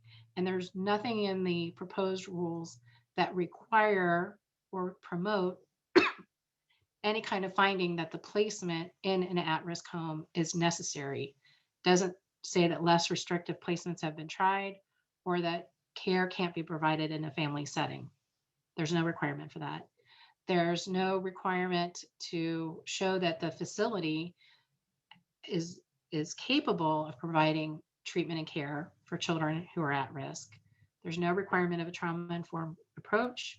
The staffing, there's no requirement for aftercare or transition, and no process to assure that continued placement is appropriate. There are no time limitations on it. So a young person has a maximum amount of time they can be in a QRTP, which has lots of treatment and services provided. There's no time limitation or service requirement in the at-risk of group homes. So the advocacy tips here are make sure your kid has a service plan that meets their individual needs and describes how those needs will be met with the services provided. If you don't think they're getting making forward progress, or I'm not even sure what it is, being less at risk of being sex trafficked, because of the services that they're getting, or more capable of maybe emotionally regulating themselves. That's not happening. Seek ongoing review and ask the court whether placement and services are required. Excuse me. So, yeah, so let me back up a second. I think, Chafee, I could take a couple of questions now, if there's some questions. Oh, yes. Plenty of questions in line here. Is the state planning to use one comprehensive assessment effective October 1st, regardless of the type of recommended care? Yeah, so there's an existing comprehensive assessment, and they're in the rulemaking process. They're revising it, but it's a form that's already available. And the point is that the assessment should lead to the recommendation as to the level of care. So it will be one form. Okay. For QRTP, does the child have to be evaluated and recommended? I have a youth with lots of behaviors but refuses to participate in evaluations and therefore didn't get the recommendation for residential. So, like I said, the rules require a level of attempt to describe the attempts at engagement the qualified individual must undertake. But a recommendation can be made if the child completely refuses. That is a possibility. Okay. Are there funds available for children placed with relatives who took permanent guardianship to keep them out of foster care? We're going to talk about that in a minute. All right. Good preview. What impact will this have on DCF CLS, their typical response that no appropriate placement is available, and with the result that the child lands in a more restrictive placement? I'm not sure that I can answer that question. So, you know, ideally, when we get to October, Florida will have a sufficient placement array so that every young person can go in the appropriate place. Practically speaking, is that, you know, pie in the sky? Probably, because still a lot of work needs to be done to develop the placement array. So, Is Keys to Independence available to those 18 and over? it is available to those 18 and over who participated in it prior to age 18. And the law on that was changed, and I'm not going to say it off the top of my head because I don't want to say it wrong. But and there has been, and maybe somebody can put in the chat, either it has happened or there may be a bill that would permit young people in extended foster care to participate in it over 18. But if you left care at 18 and you're now 20, you cannot participate in keys. But right now should be able to access the new Chafee money. Okay. And someone had a question about the licensing issues. Family foster homes and sibling groups don't end up with an overcap of the foster care licensing for family homes. There would still be a requirement of the waiver for over cap if the home was not licensed for a large enough group. Okay. And is there a list somewhere of how many beds there are for at-risk individuals? So there's not a, well, DCF may have a list. I think what they've done is they've identified existing group homes and asked them if they're, which type of home they want to be under Families First. And that's where they've come up with that bed capacity of over 1,200. So I've not seen it in the form of a list, but plainly DCF has been gathering that information. So possibly available from them. Okay. One more question. I have a client in a placement that seems like a QRTP now. Should I be asking for the QI? I have struggled with these placements because they seem a lot like therapeutic group homes. So technically there are no QRTPs now, and the rules are not in place to make them happen. So these procedures and the qualified individual and evaluation don't exist now. So it may be that they're in a therapeutic foster home or therapeutic group care, and those are Medicaid services, and there are some Medicaid rules and process that apply. But it's not the QRTP status yet. Okay. And thank you to Jerry Glenn. He put in the chat, you can get keys for the driving for 6 months after permanency or turning 18. There is a bill pending to include kids in PESS, but it hasn't passed yet. Thank you, Jerry. Yes, thank you, Jerry. And one more question. Are there any requirements as to Florida kids being frequently placed at great distances from their county of origin? So there are no requirements about that. Florida does have requirements about placing young people out of state, but not specific requirements about out of county. But of course, the whole point of community-based care was for communities to meet the needs of their kids. One would hope that they would be able to serve those needs in the community. But you can look on the DCF website. They under general services, planning and performance measures, you can get to the DCF dashboard and you can see how many kids are placed out of county, out of circuit, and out of region. So you can find all that data and see how your community is doing compared to other communities. There's no requirement or prohibition on that now. Okay, thank you for all that information. That's all the questions at the moment. Yay. Okay. So let's move along. Support for relatives and non-relatives. That was one of the questions that came up. So first, let's look at the support on entry into care. And I'm tuned to the Menti. Okay. Myth or fact, relative caregivers must become licensed. Sorry, I didn't put an I don't know on this one. Yes or no? Myth or fact?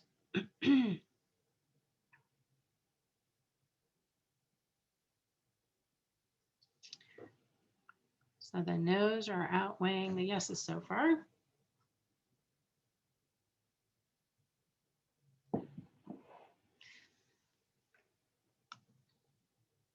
Right, we'll let those keep coming in. Okay, so with relative caregivers, it's all about choice. They're not required to become licensed. There are many states that require relatives to get a foster care license to keep children in their families. As children come into care, that initial placement is done if a relative or non-relative is identified to take care of the child. It's done with an order that places the child in the temporary custody of those caregivers. And at that time, the caregiver should be given 3 choices: that they can take placement under the relative caregiver program, that they can become level 1 licensed, or level 2 licensed.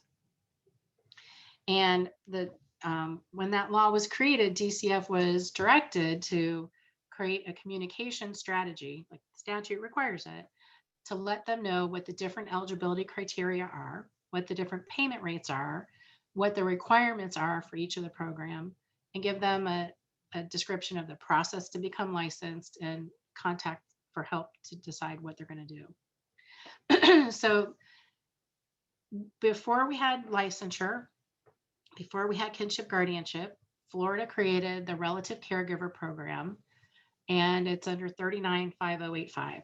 It was later expanded to include non-relatives, but we still call it the Relative Caregiver Program. Those payments are made under TANF, which is the Temporary Assistance for Needy Families, what we used to call welfare. And so it's a totally separate pot of money than the normal 4E child welfare foster care funding.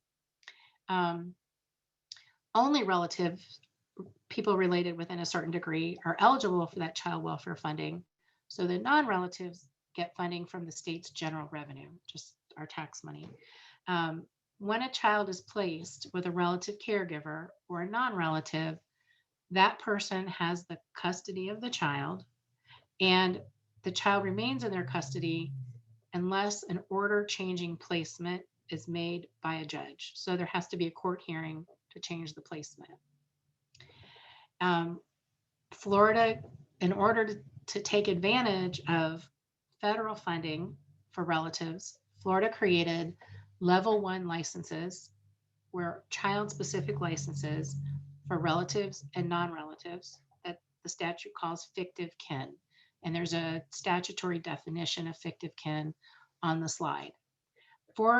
So when we first, years ago, created the Relative Caregiver Program, there was a concern that many relatives would not meet the licensing criteria to become foster parents. And Florida believed at the time that it would have to apply all of the same criteria to relatives as it does to people from the street who want to be foster parents. It became clear under federal law that Florida could waive non-safety requirements to do child-specific licensing. So a level 1 licensed caregiver does not have to meet all of the exact same criteria as a foster parent. Safety criteria can be waived. When Florida created this level 1 licensure, they set a board rate that is the equivalent of $333 a month for all ages. Just like the Relative Caregiver Program, when a child is with a relative under level 1 licensure, the caregiver retains custody of the child, and a court hearing has to take place, a court order, to change the custody of the child. But all people who take in children should also be offered the opportunity to become a level 2 foster parent. Those relatives and non-relatives that choose to do that have to take all of the same training. So I didn't mention before, but in level 1, I think it's about 8 hours of training that's required, as opposed to 30 hours of training that's required to be a licensed foster parent. But they could choose to be level 2. They would have to meet all of the licensing requirements. No requirements could be waived to take the level 2. Level 2 licensure is the board rate that's set by statute with cost of living increases. So the last increase was given in the beginning of January, and those rates they vary by the age of the child. However, if a relative or non-relative accepts the placement and becomes level 2 licensed, then technically the child is in the custody of DCF, placed in the level 2 home. And under current law, the placement can be changed without a court hearing. So that can be a factor that people might want to consider. Now, there is legislation pending this year that would require a hearing for any change of placement that would take away that difference. And I didn't mention, but for level, for all of those levels, Medicaid would go to age 26, as long as the young person, when they turn 18, if they're in an open case and they had Medicaid, their Medicaid continues to age 26. So that's the support that's available now. So pulling up a chart that is available on the DCF Child Welfare dashboard, and what you can see, I'm not sure if you can see my cursor, but the red line are licensed foster care placements. The orange line are relatives and non-relatives, or just relatives, because blue is non-relative. So the orange line that comes down, there are fewer relatives that have children, but more licensed foster care. And that's because of those level 1 licenses. So we still have a lot of kids that are staying with relatives. It's just increasingly more of them are getting the level 1 license. So that's the support and coming in. Now let's, I'll back up a second. There was a question about, can they get additional support after permanent guardianship? And that's where we get into a case closure. So a case can be closed to permanent guardianship under 396221. And this is available to all levels of foster parents, not level 1, but level 2 through 5, and the relative and non-relative caregivers. Not the level 1 licensed foster parents, but everybody else that's had a kid. That case can close to permanent guardianship. This is what we've talked about, PG. It's happened for years. It's what existed before Family First, before the waiver went away. This was permanent guardianship. As long as the child had been there for 6 months or more, the case could be closed. The custody stays with the caregiver, but the court retains jurisdiction. So these are the cases with PG that someone could come in and ask to reopen, possibly to reunify, et cetera. The financial support that comes with a PG for these cases are, if the relative or non-relative was getting relative caregiver funds, those continue to age 18. But if the child was with a licensed foster parent board rate payments end at the time of the permanent guardianship. So, and then Medicaid continues for their children only to age 18, because they won't be in out-of-home care in an open case when they turn 18. So this support is kind of defined but limited, and there's not a specific program of support to get additional supports for people in that permanent guardianship situation, but there should be access to support through the community-based care agency to prevent a return into care. So while there's not a formal program of support, absolutely anyone in that situation should be seeking support from their CBC to prevent the kid from having to return to care.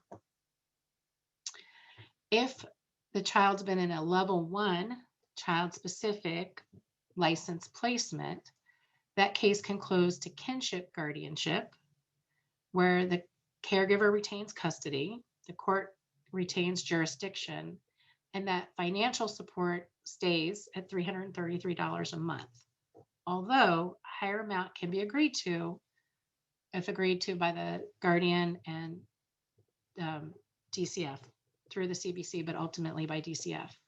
So if the child has more needs, there is a possibility of getting higher support payments.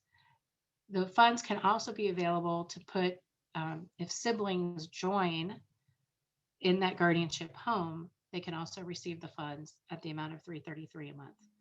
There is an annual redetermination of need. I guess if your guardian wins the lottery and they don't need the money anymore, they could cease to get it. One of the benefits with closing to kinship guardianship is that this money is movable, so the guardian and the child can move out of state and continue to receive the funds. That does not happen under the relative caregiver program, because that welfare funding benefit money is tied to being in Florida, but it is available if the guardianship is done with a level 1. Kinship guardianship can extend to age 21 if the young person went into their guardianship between the ages of 16 and 18. So the guardianship was at their late teens.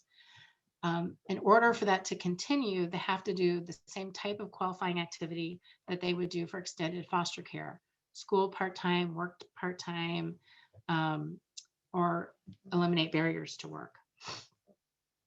Young people cannot both receive PES and extended guardianship payments. So they can receive one or the other, but not both. There's also extended adoption subsidies. If the adoption was made also after the age of 16 and the youth is engaged in qualifying activities. And similarly, those young people cannot also receive PES. So they can stay home or move out, but the adoptive parent can continue to receive the funds. But if they elect to go into PES, the adoptive parent receives no more funds. Um, the, we do a whole separate training about the intricacies of these benefits. But in this circumstance, if the young person stays in, if they were in licensed care for 6 months of the 12 months before the adoption, their Medicaid can continue to 21. Otherwise, most Medicaid for adopted children ends at age 18. I know all of that is clear as mud. We have what we call an independent living benefits table. We are in the process of working with DCF to update that, and it will help you determine what benefits are eligible for each type of care. And we will share that as soon as the update is available. So your advocacy tips, the most important thing is to make sure that caregivers understand what the options and the opportunities are for the different types of licensing, because you don't want to be in the situation of, I had somebody call me 2 days after a guardianship order was entered and freaked out because the young person was going to be not able to get benefits that she thought they would, because she didn't understand. So use our independent living benefit table to sort through all that and just make sure people are making an informed decision. They may choose something that will cut them off from benefits, but it's what they want. It's a family decision. That's fine. I'm not saying change how, you know, how they experience care. Just make sure everybody is informed about what they're doing. So I think I have time. I have a few minutes to take a couple of questions, and then I'm going to turn it over to Walter.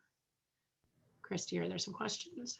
Yes, we've got 2 more that came in. If a caregiver is level 2 and if they want to take a relative or non-relative child into their home, it is my understanding the child would need to be a foster care child to get assistance, as the caregiver cannot be level 1 and level 2. Is that correct? Well, if the child is eligible for care and they're already a level 2 caregiver, then the child should be placed with them. They wouldn't have that protection of that.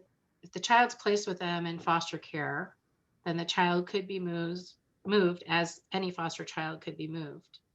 Okay. But it shouldn't prevent them from being placed. But I do believe it's correct that they can't be both level 1 and level 2. Although I can't say that with certainty, but that sounds right. Okay. Is there a behavior modification program to support the foster family and care staff, and is it offered to the client? So something labeled behavior modification, no. There's not like an existing benefit that you could just tap into. Many communities have behavioral intervention supports that are available at different ages and levels and types of engagement. So if a family needs, if a caregiver needs that level of support, then absolutely they should be asking the child's case manager for that assistance. So there's not like a checkbox that I say that you can get that, but that type of service should be available to help kids stay safe where they are. Okay, we had one more question. You may have answered it in your last slides. Oh, it just disappeared in the chat. It was about the GAP program. What about the GAP program? Does that extend into permanent guardianship? So again, the GAP program will extend to 21 if um, the, the caregiver has to elect it, and the young person had to be put into guardianship after age 16, but it is available then. Okay, great. That's it for questions. All right, well then I am very pleased to introduce you all to my colleague, Walter Honaman, to talk about race equity and placement. Take it away, Walter. Okay, well, welcome. So I wanted to look at the slides and let's see, let's get this moved. Okay, so if you could go back one slide, please. So disproportionality is a mathematical concept. It's just things are not even; they're not in balance. And when we look at race, disproportionality is proportionality should follow the population as it exists in that area, in your county or your city or your state. Disparity is something which focuses on outcomes. So disparity, race-based disparities are that the outcomes, because of racial disproportionality, the outcomes are poor. So, and I'm not controlling this, am I? So next slide.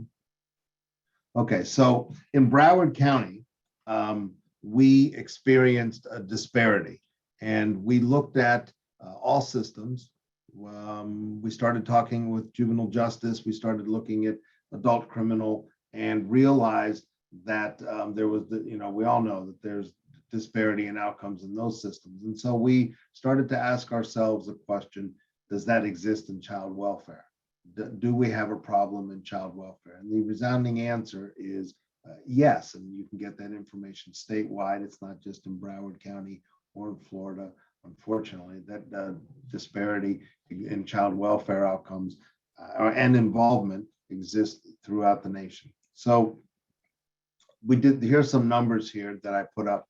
We looked at the population of Broward County, which is 30% Black. It's about 30% Black. And we realized that involvement of Black families in child welfare made up 67% of our child welfare involved families. And so that tipped us off right there. There's a disparity in the numbers and there's a disproportionality in the involvement. So also we talked a little bit about, or Robin did, about human trafficking in Broward County.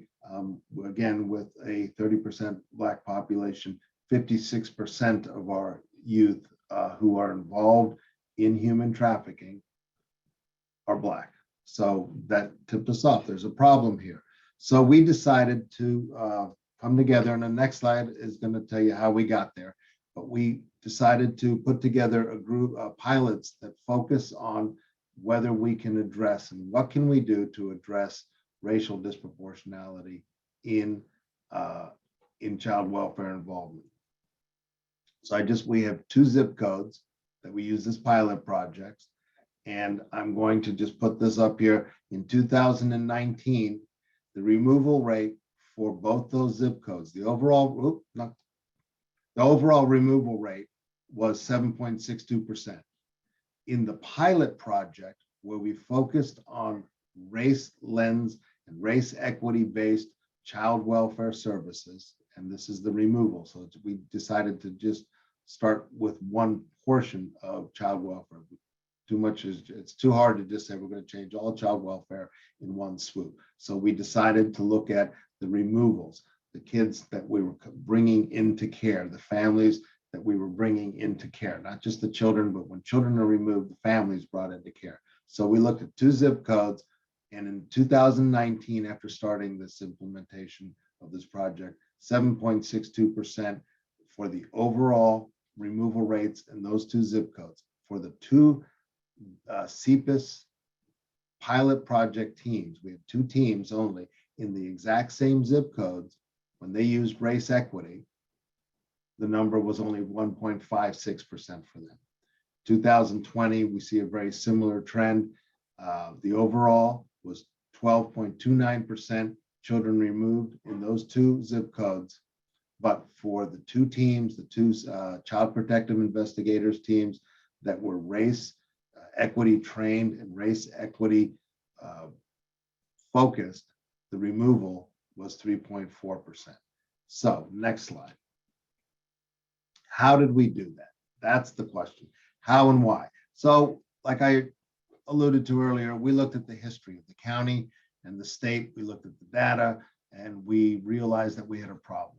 And then we decided to come together. First, we came together, stakeholders came together in a race equity child equity welfare work group. And that group, we came together. It was convened by our urban league, but we threw the door wide open for all stakeholders. So DCF, the Attorney General here, who's CLS and the rest of the state, but our CLS, the Child Protective Investigators, which in Broward is our Sheriff's Office, the Guardian ad litem, children's lawyers, regional counsel, because we wanted the parents involved, the bench, the court administration, Casey family, universities that were studying to help us study the analysis, and also to who are training the future CPIs and caseworkers. We all came together and decided that we would be part of a work group. So we supported and designed implementation of this pilot project for these two Child Protective Investigators, two CPS projects at BSO. All the staff engaged in race equity workshop. And what does that mean? First of all, everyone in this big work group committed to some principles. We committed to being intentional with each other, to say the words, to have a safe space for each other, but not necessarily a comfortable space. It was safe, but not necessarily comfortable. And we agreed to hold each other accountable.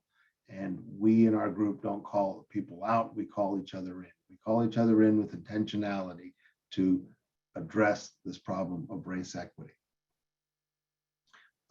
We also made sure that not only was everyone on the workshop, on the work group trained, but each protective investigator in the two pilot projects went through a race equity workshop. It's a 2-day workshop, and they went through this process. And then we designed and implemented a process. We realized that also to be intentional in our work, we needed to have engagement, authentic engagement with parents and with young adults who had lived experiences in the child welfare system in those 2 zip codes. So we went out, we got authentic family engagement.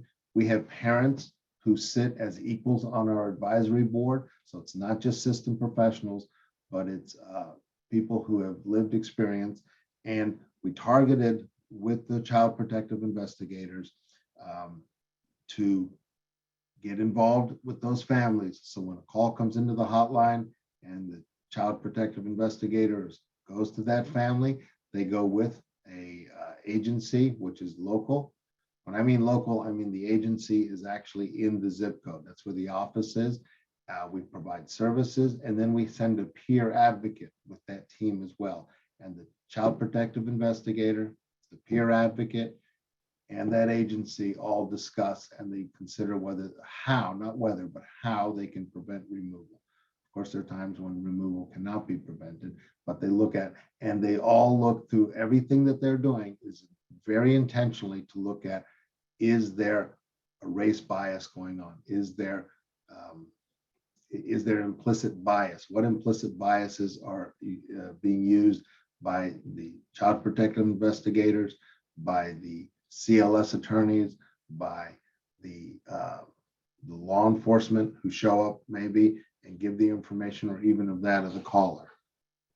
We also targeted the agency, that agency to work with the peer supports to work and to investigate and determine what the protective factors are. So we switched our focus from risk, what are the risks, to what are the natural protective factors, and how can we bolster the natural protective factors to minimize the risk. And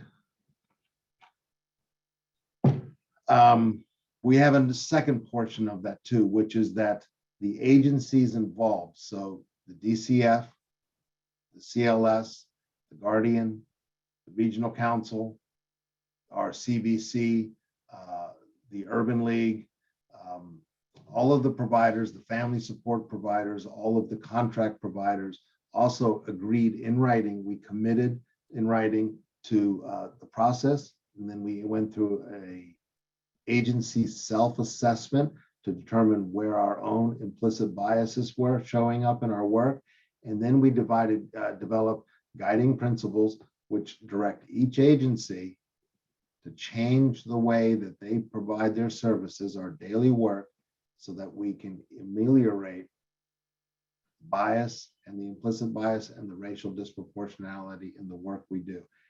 Then the whole group comes together and we have guiding principles for the entire work group. So the entire work group has guiding principles that we adhere to and hold each other accountable to make sure that our removals are being done through a race-neutral lens. And all of this talk takes you back to the slide before, where we have actually shown in these two zip codes, we have these two targeted teams have significantly lower removal rates. And that's the work we've done. That work needs to translate on into the rest of child welfare, including group home placements, out-of-home placements, out-of-home care, reunification. All of this needs to be addressed through a race equity lens. So any questions for me? Mine was not nearly as statutorily technical as Robin's, but I would be happy to take any questions on what we're doing here in Broward and how it not only can be, but how it needs to be. It absolutely needs to be replicated in the state of Florida. Definitely. That's really amazing, those results. What a huge They difference. are.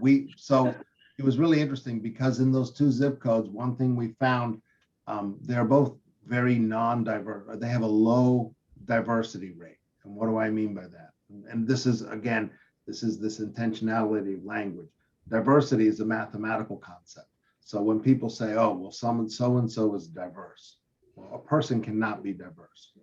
Diverse is just a mathematical concept, and it should not be used as code for Black or Brown or Indigenous or any other minority group. That's not what diversity is.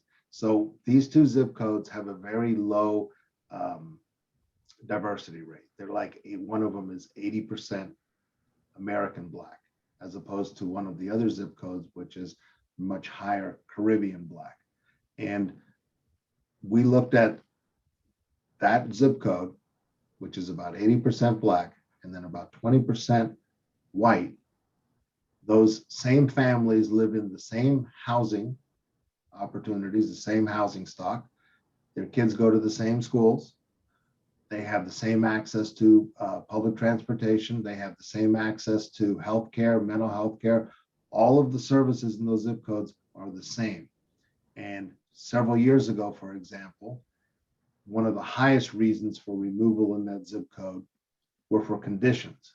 But when we looked, even dug deeper down into that, to those numbers, we realized that while 20% of the population were white, you would expect that 20% of the conditions removals would also be white. And the answer was 0 removals for conditions for white families from that house, from that zip code.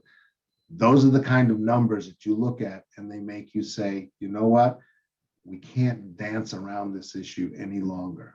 We have a problem in child welfare when it comes to racial disproportionality and racial equity. And we're just harming future generations. And we're not only harming, let's be clear, we're also not only harming future generations of Black and Brown families. Systemic racism affects everybody. White people like me, who are the inheritors of the doers of systemic racism, need to get past this as well. That's really interesting. I learned so much from both of you, although I'm still not clear on all the acronyms, Robin, but I'll get there eventually. I just need about 20 more trainings from you, I think. We got lots of compliments in the chat box for both of you for a great training. I do have a couple questions that came in. Did Broward consider a blind decision-making process? Yes, actually, we did. So there are some jurisdictions where blind decision-making has been done. And blind decision-making is, if I can make it some short, I guess the child protective investigators will go out, they'll get, sometimes it's actually crunched into numbers. They'll do a rubric for income, substance abuse, domestic violence, in number of incidents or whatever. And then you have this rubric, and then that rubric of that information goes to another group of people that do not know the racial makeup of that family, or if it's other decisions that you want to be blind to, whatever it is, they don't. And then they just make up that decision based on that pure information. And we did consider that. We actually struggled with that. But then we realized that to be colorblind doesn't help you solve the problem. We need to be more intentional and aware about what the implicit biases are, because when you do a blind analysis, the information that's being input is still going through someone's implicit bias, right? When they get you that raw data. All right, that makes sense.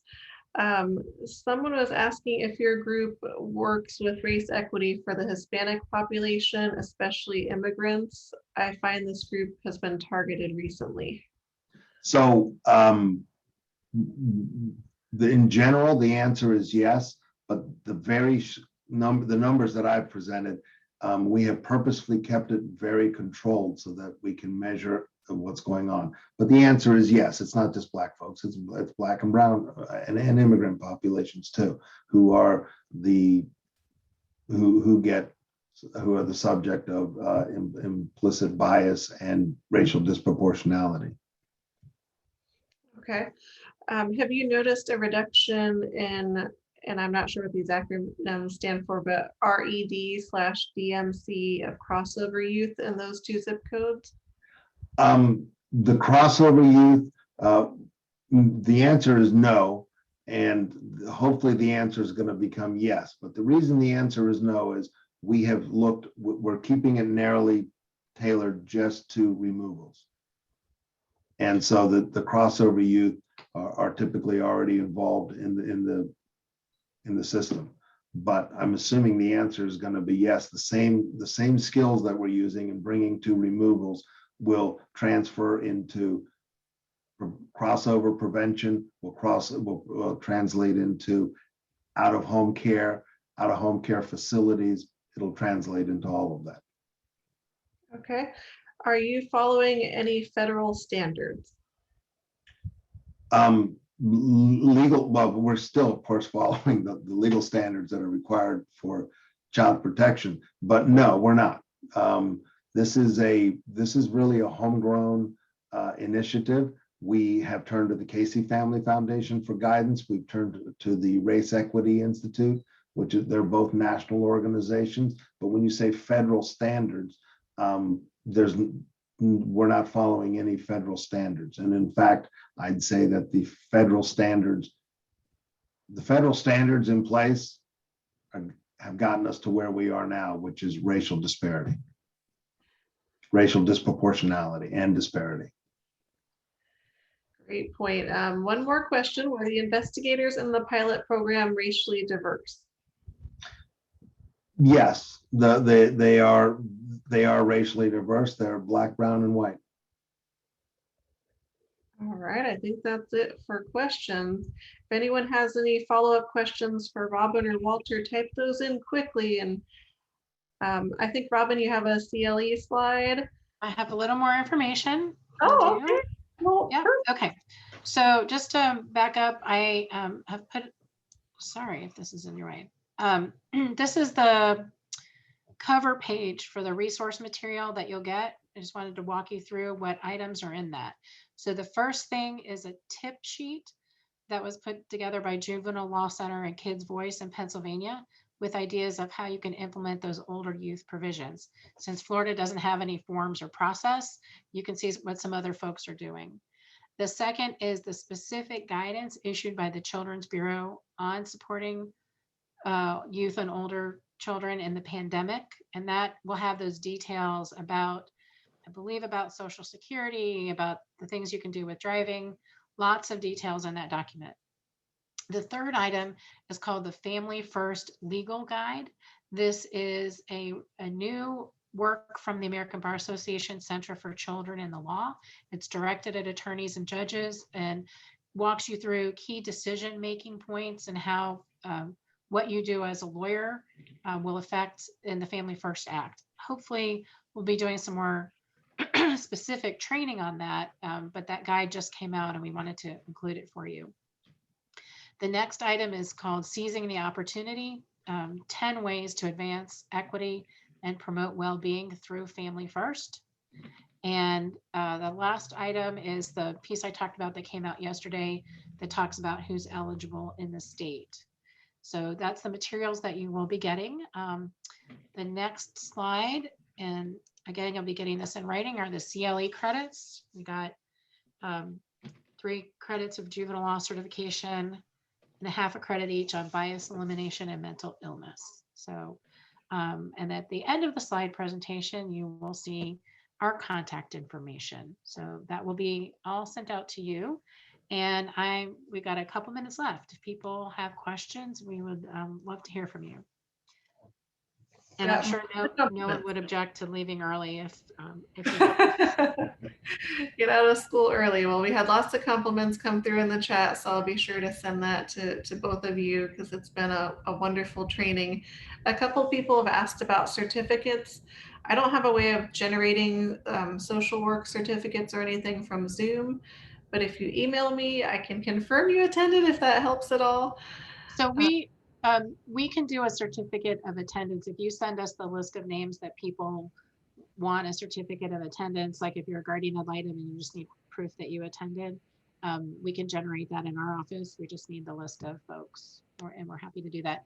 It's only accredited for continuing legal education, though. We don't have other accreditations. One day I'll figure out how to get accredited for other things, but for now, we at least have the CLE. And you all can email me if you need one of those certificates. There will be a bit of a delay. I am finally taking vacation next week, but I will get to it when I return. Let me see if we had a couple questions. Christy, can I add, there was one question, I think it was addressed to me about will there be further information or outcomes coming out? And the answer is absolutely. Our work here in Broward, we're not keeping it just to Broward. And as we develop and get more outcomes and then branch out into other areas of child welfare, we'll be presenting this information in many different forums. Absolutely. That's fantastic. I'm sure a lot of people would be interested in replicating it. And I was just thinking, Walter, I need to sign you up for another training about how to do this in other jurisdictions. Watch out. Once I get a hold of you, I don't let go. And some people have asked if we'll have the recording that will be sent out tomorrow. The recording, the CLE information, the PowerPoint, the resources that Robin mentioned. And if you'd like to watch the training that Robin did for us last year, it's on the YouTube channel. And I think that's oh wait, I see another question coming in. Oh, happy birthday. Oh, thank you. It was yesterday, but thank you. Okay. Happy birthday. Thank you, Christy. Thank you. I figure I haven't aged for 2 years now because this is my second COVID birthday. So yeah, I'm not counting this one or last one. That's my method. Holy cow. Well, thank you guys so much for all this information. I really appreciate you sharing it with all of us statewide. And I hope we'll be able to do this again soon. Bye, everyone. Have a good weekend. Have a great weekend. Bye.